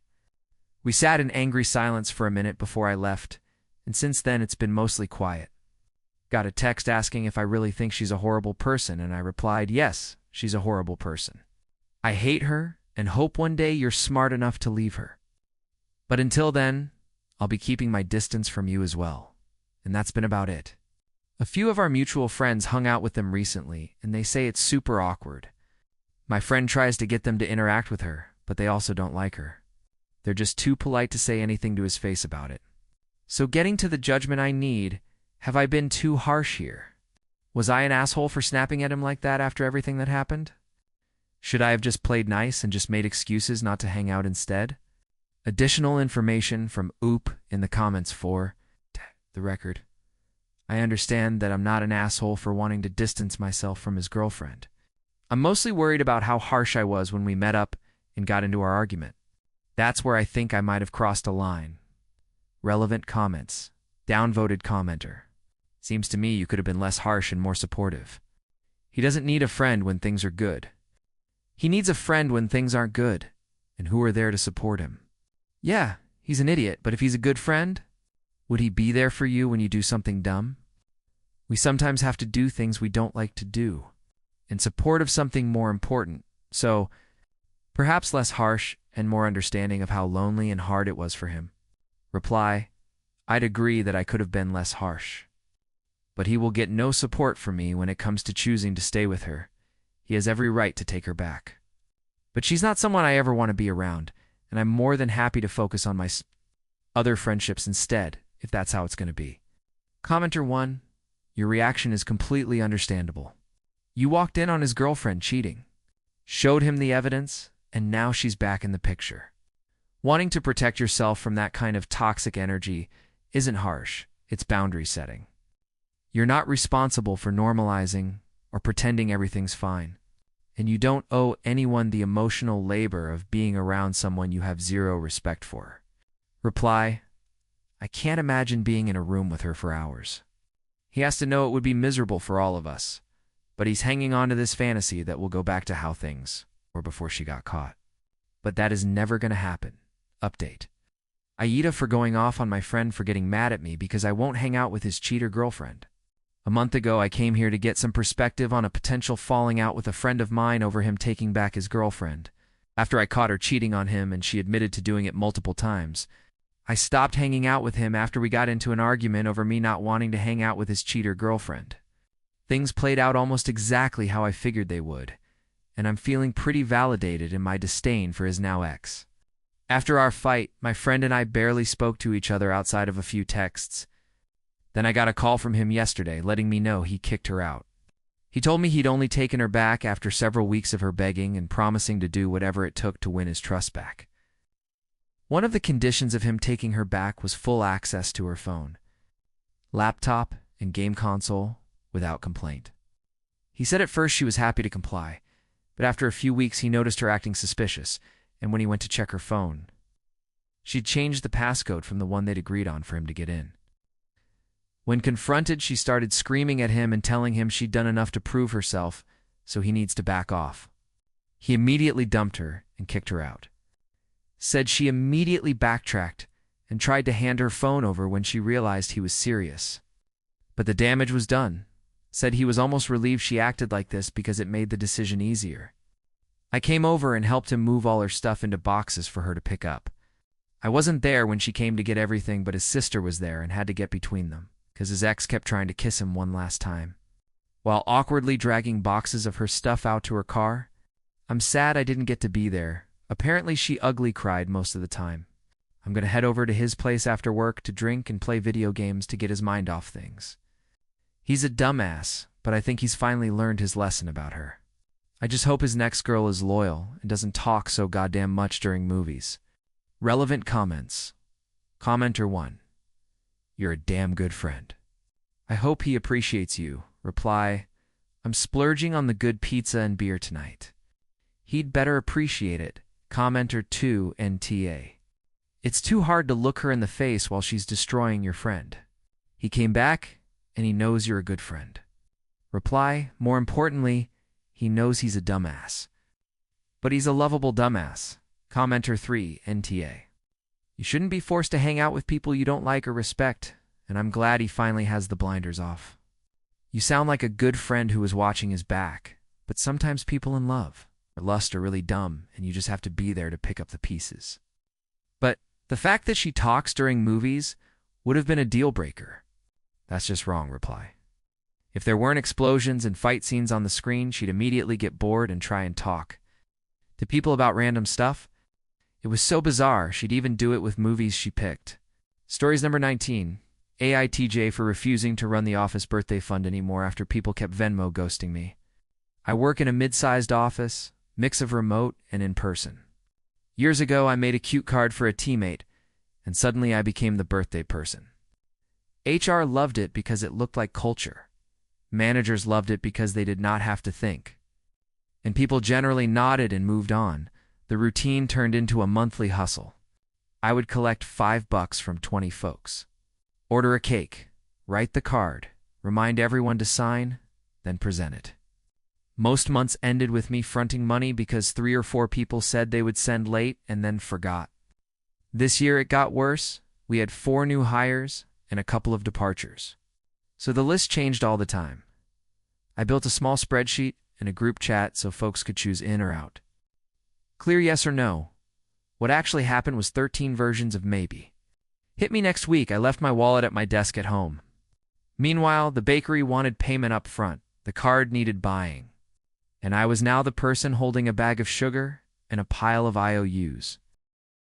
2 weeks ago, I tried a new rule. If money is not in by noon the day before, you are marked out and your name is not on the card. I posted the rule in chat and pinned it. Payday comes. 6 people still had not paid. I closed the list and bought a smaller cake. The party was fine. The birthday person smiled. The slices were enough. Then the messages started. A manager pinged me that I should have covered the shortfall to keep team spirit. 2 coworkers said I embarrassed them by not writing their names since they had planned to pay that night.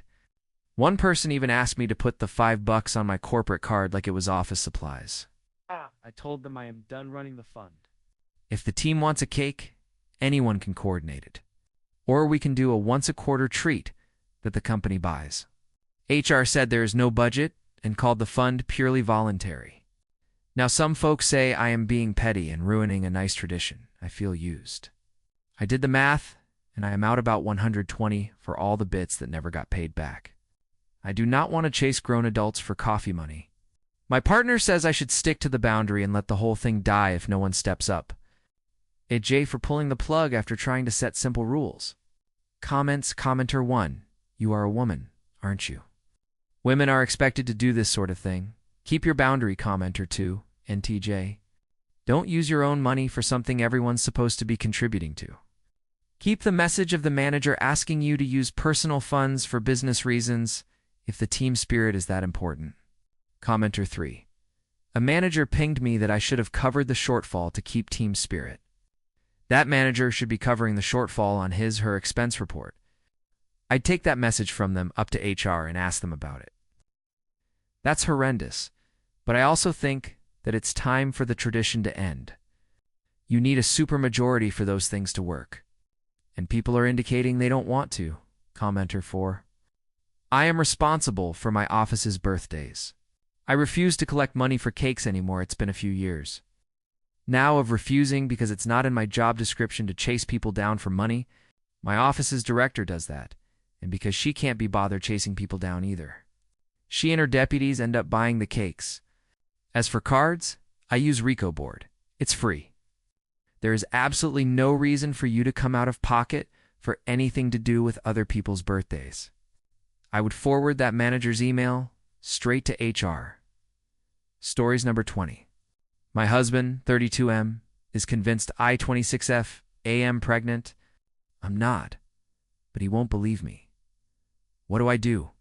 I'm truly at a loss here. This situation has gotten worrying, and I don't know what to do with it. Since about a week, my husband became convinced I'm pregnant. I have no idea why, because I'm not. We haven't even started trying, though we do have plans in the future. We were just making conversation, and yeah, I did mention feeling tired, but that's all. A few hours later, he just came in so excited. I told him I'm not, but he won't let it go. He has made remarks about how happy he is, what a wonderful mother I'll be, what our baby will be like, not all the time. But it has come up multiple times a day. I told him I'm not. I even took a test because even I started wondering, and it was undoubtedly negative. I showed him, and he just got annoyed, said tests can be wrong. He didn't speak to me for the rest of the evening. The next morning, he acted as if nothing happened. When I tell him I'm not, he just kind of shuts me out. I lost my shit yesterday when we were in bed, and he put his hand on my stomach. Told him he's acting crazy, I'm not pregnant, and his behavior is scaring me. He went to sleep in the guest room after that and left for work early in the morning. I haven't seen him or spoken to him today. I'm just at a loss. I don't know where this obsession is coming from. I even asked him if I gained weight. If that's what's gotten him confused, he assured me I didn't. I'm thinking of contacting his parents, or maybe a therapist or something. I honestly don't understand what's happening, and I'm worried about my husband. Edit. Thank you for all the replies. I didn't expect all this. It's been overwhelming, and I'm incredibly grateful. He's asleep next to me right now, and I keep going through all the comments. My husband is one of the kindest people I've ever met. I promise you all that he's not trying to manipulate me or would do anything to harm me. But that does make me believe something is really wrong. I'll contact Mai and his parents in the morning. Once he's left for work, maybe go stay with my mom for a bit. Though I hate the idea of leaving him like this. I also definitely will make an appointment with my doctor for a blood test. Thank you for all the advice, relevant comments. To a longer comment addressing the fact that this could be a delusion and delusions can become violent. Reply, oof. This reply hit me hard. I appreciate it a lot. I'm very torn. I love my husband very much, and am worried about him right now. But I feel increasingly uncomfortable at home as well, commenter replying to oop. This is not an urgent enough response to what seems like a pretty serious delusion. This behavior isn't normal or explicable in reasonable terms. Reply, fair. It is very unlike him. I might call my mom. Ask her if I can stay with them for a bit. If only to get all of this sorted. I just want him to snap out of it. I miss my husband as I know him, commenter. Would he harm you if he thought you got an abortion? Because that's a possibility. He may accuse you of having an abortion. If you get medical confirmation that you're not pregnant after he's decided that you are, reply, I hadn't even thought of that. Sorry. Thanks for your reply, commenter. The first time I got pregnant, my husband knew before I did he had a feeling. Home test said negative, but a blood test showed positive reply. Oh my, that's wild. Either way, I'll meet with my gyno. If only to have some conclusive proof that I'm not. Mini update. Hi everyone. I hope it's okay. I post this update. I really appreciate everyone asking if I'm safe, and I am. I wish I could give clear answers, but I can't. Things escalated when I tried to speak to him, keeping some of y'all's advice in mind. I sat him down and explained to him that I'd love to have kids with him in the future, but that I'm not pregnant right now, and that his insistence worries and scares me. I told him we could go to the doctor together if that would put his mind at ease. Or I could take another test in front of him. I was just hoping to snap him out of it somehow. He got very agitated, said many hurtful things and accused me of being a liar many times, that I'm trying to keep our baby away from him, and so on. Nothing made sense, and I wasn't feeling safe anymore. I knew my husband would never harm me in any way. But that wasn't my husband. Things got worse. He did hurt me, but nothing permanent or even emergency care worthy. I also know that if he was in his right mind, he never would have done anything like this. I called mine and his parents, and I'm now staying with my mom. He did seem to calm down a bit when his parents arrived. I haven't spoken to him since then. His mother, she's an angel, is keeping me posted about everything. We all agree something is very off about him, and we don't know what it is. But he hasn't agreed to getting himself checked out in any way. I don't know how they'll go about it. But they say, and I painfully have to agree, that it's best to keep my distance for a bit. As most of it is aimed at me, I'm safe. So is he. I miss him so much, and just want an answer as to why he's being like this. I keep trying to figure out if there were signs before, or what I did wrong. Thank you all for the replies. They were a great help. It's so kind you cared to ask if I'm safe. Relevant commenter, let's pray it's not drugs. Since he refuses to get checked out, I'm so sorry, Opie. I hope everything gets better soon. I don't know if going back to him is a good idea, though. He physically hurt you, reply. I do think that whatever is causing this is the reason he hurt. We've been together for some years now, and he's never even raised his voice at me up until this. Oh. Oop responds to many commenters and thanks them. Thanks. I've been reading all the comments. You guys are all so kind to me, but I'm scared shitless about what it could be. Reading everyone's experience mini update too. He has apparently agreed to get himself checked out, but I haven't heard anything else. Mini update 3. He's in the hospital. Many people were right about it being a medical issue. I'll get more into it at some point maybe. But first, need to see what's going to happen with him. I've seen him a couple of times. Sometimes he's his normal self. Sometimes he can't stand the sight of me. We're managing somehow. Update post 2. I don't know if anyone will see this here, but you've all been so kind to keep asking whether or not we're okay. I hope I'll reach you like this. I'm going to keep this short. My husband has a brain tumor. A lot of people commented this, and I feel an immense amount of guilt that I hadn't considered it till then. All the headaches and other symptoms in hindsight, we had previously dismissed because of his stressful work situation and so on. I'm beating myself up that I hadn't seen it before. A wonderful team of neurosurgeons, oncologists, and other physicians is figuring out the best approach here. If there is one, we'll hear more in the next days. I've spent more time with my husband. Some moments he's his amazing self. Others he's filled with anger. It's difficult, but we're managing. I wouldn't have been able to without the support of our friends and family. I love my husband. This situation is terrifying. In moments of clarity, he's trying to make me laugh, so I don't worry. That's who he is.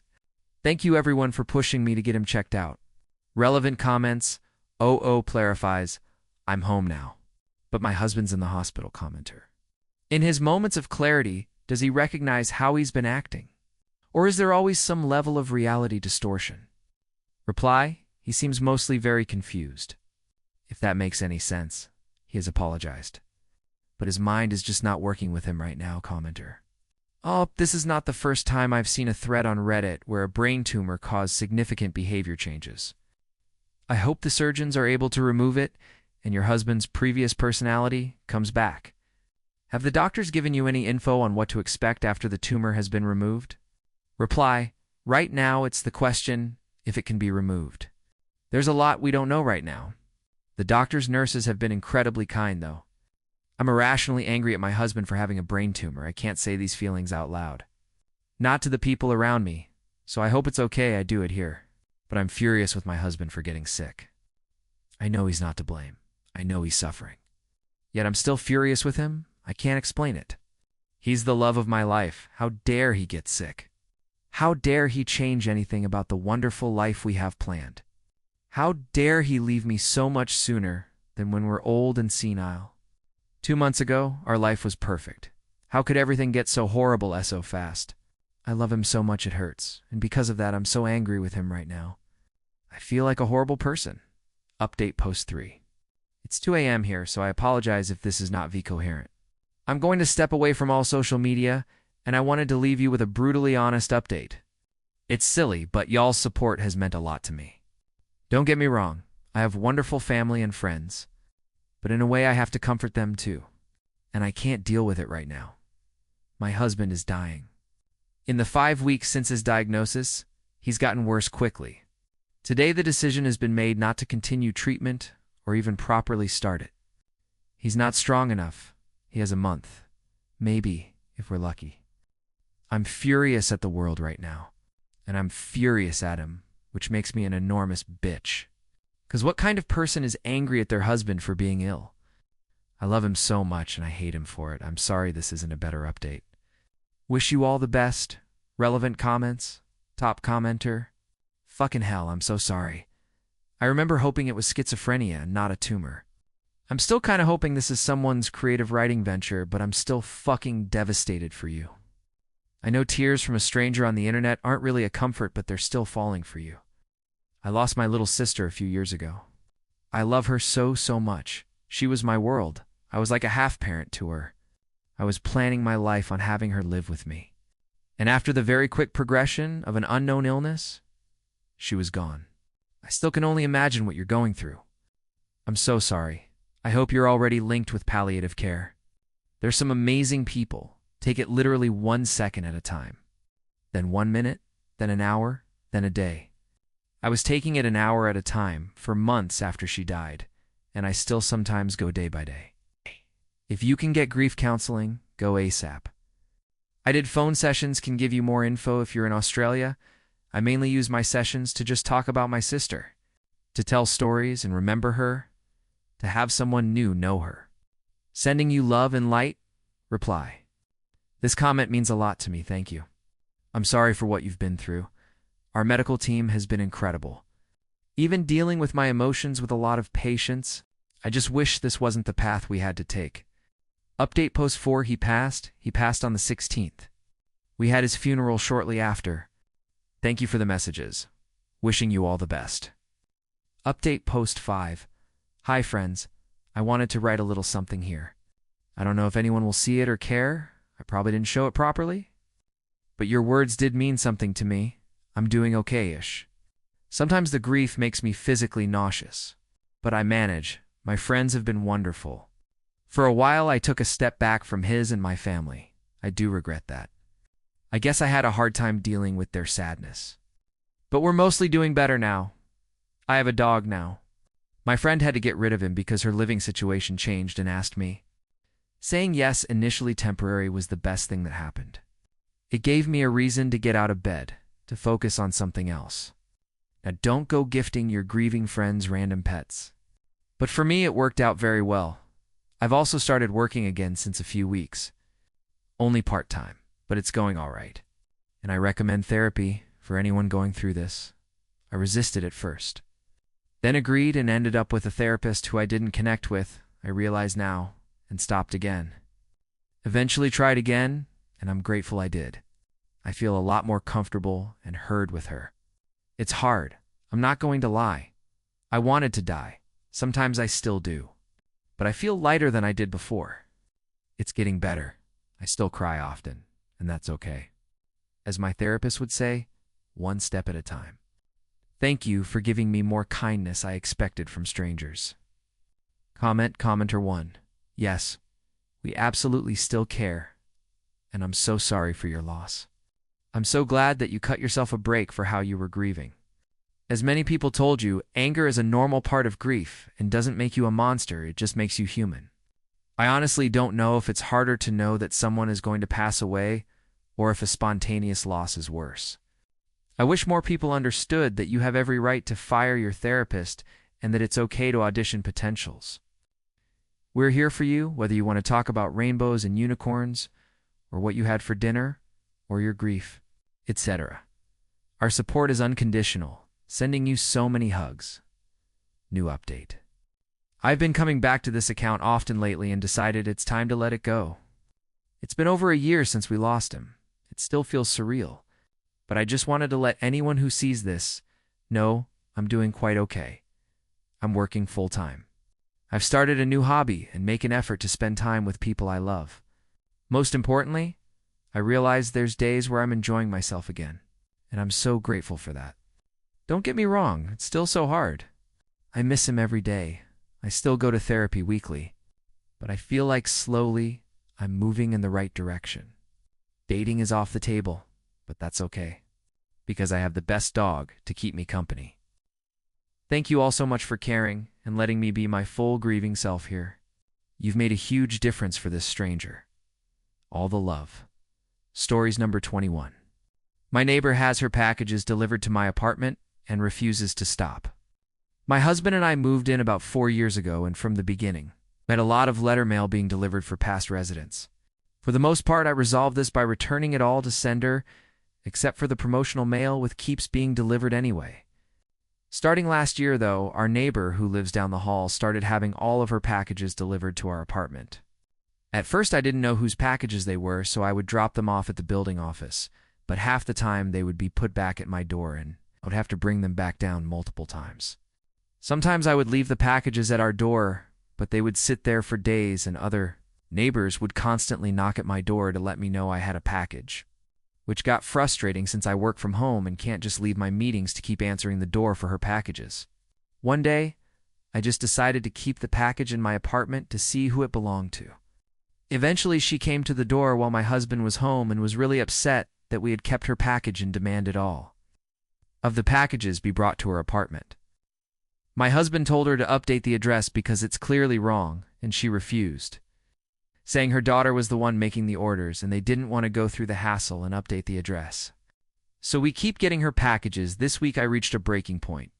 I was in labor and had just been sent home from the hospital because I had not progressed enough to be admitted. My pain had increased significantly on the way back.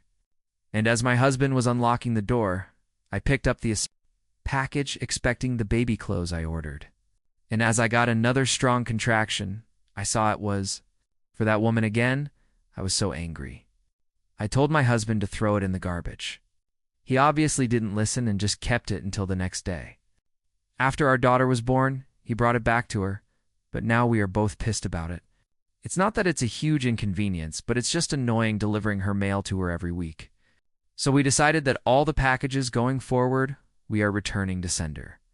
Even if it's more work for us to bring it to the post office, We are done with this situation.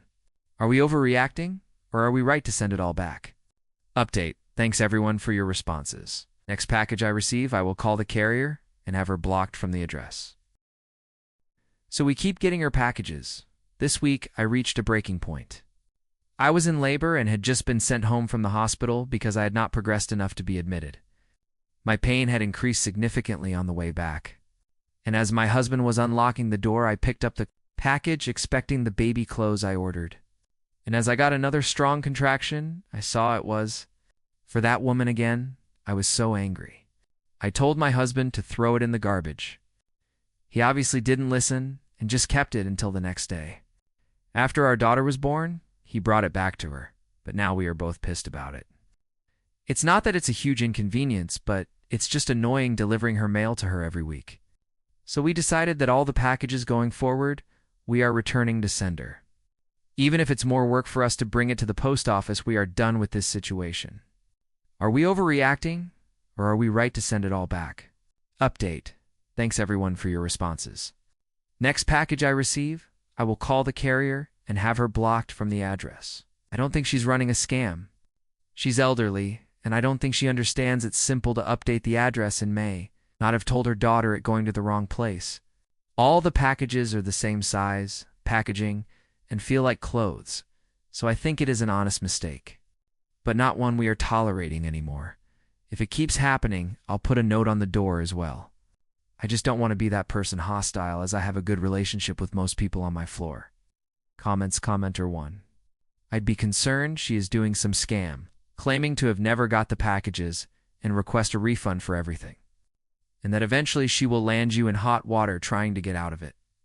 I think it's good your husband didn't throw it out, as it could be considered theft to permanently deprive her of the items. But returning to sender and telling her you will make a police report for suspected mail fraud might be a good next step.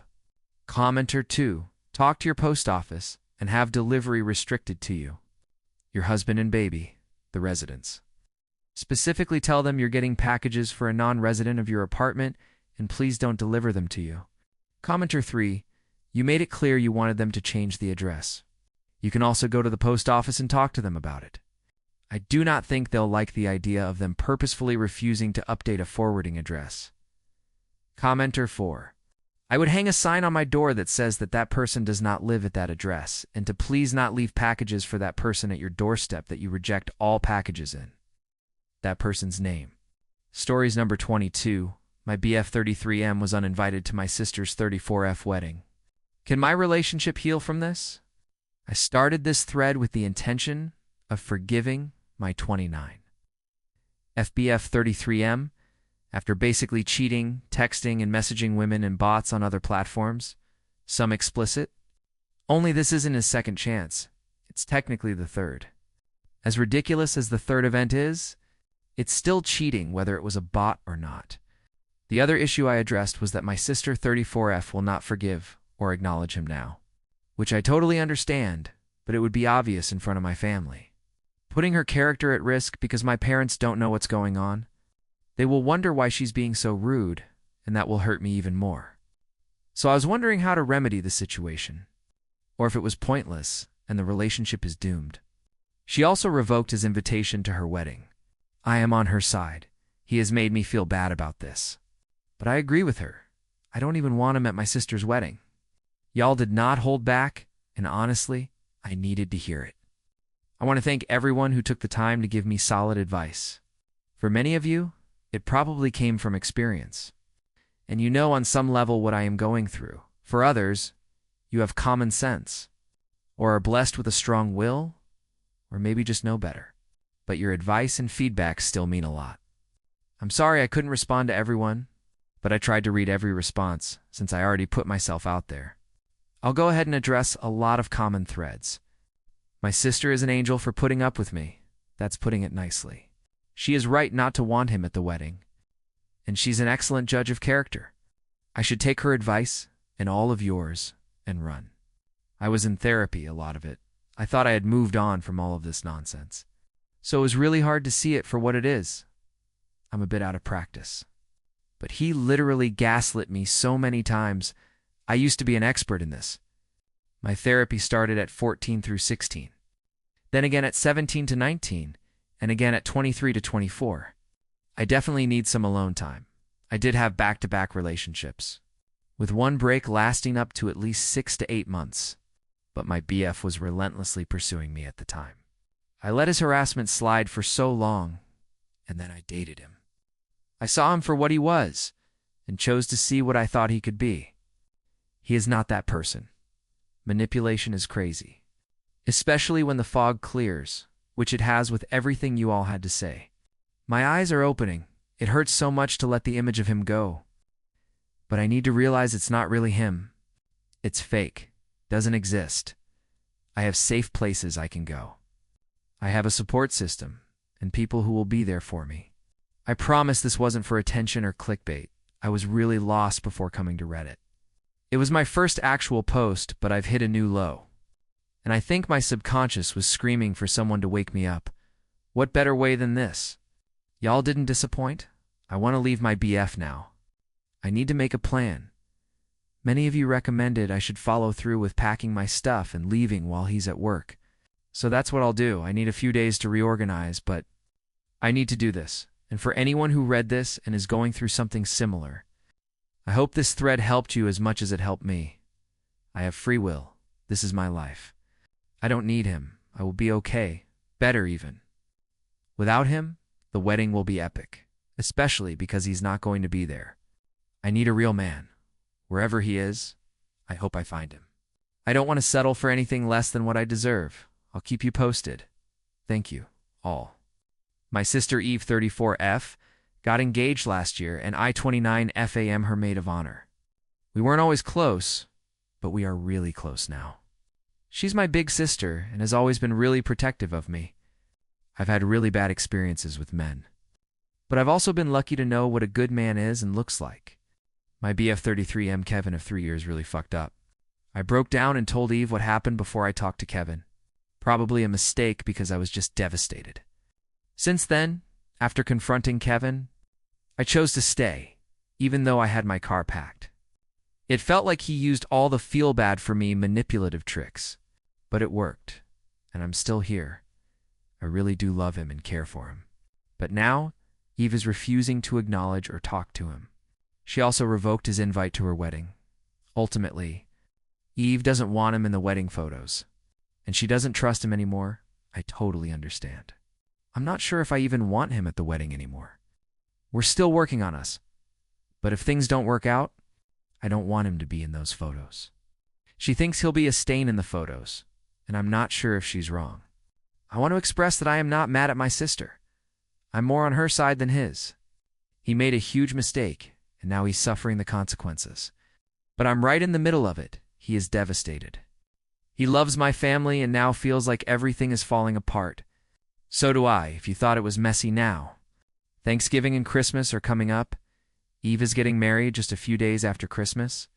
How am I supposed to have my BF around the family, literally just my parents? Eve and her fiancé, and myself, and Kevin. For Thanksgiving and/or Christmas dinner, Eve doesn't want to talk to him at all. It will be so obvious she's sworn to secrecy. She won't tell anyone, especially not my parents. But if she acts like that, they'll know something is up.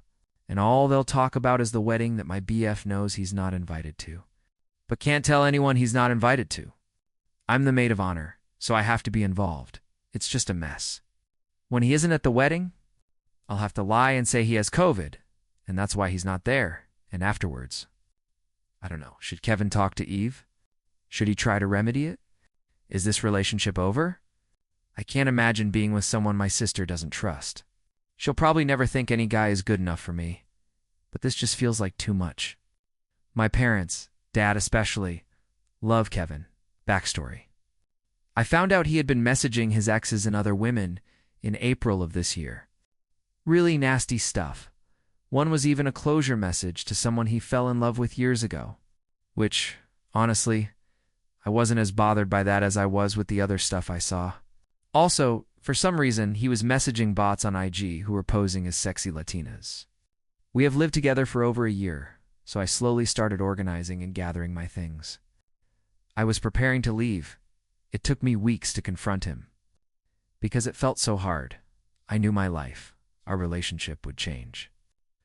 I was scared to lose that comfort I found in him. I chose to forgive him. We had a big talk. I said he needed to step up, yada yada.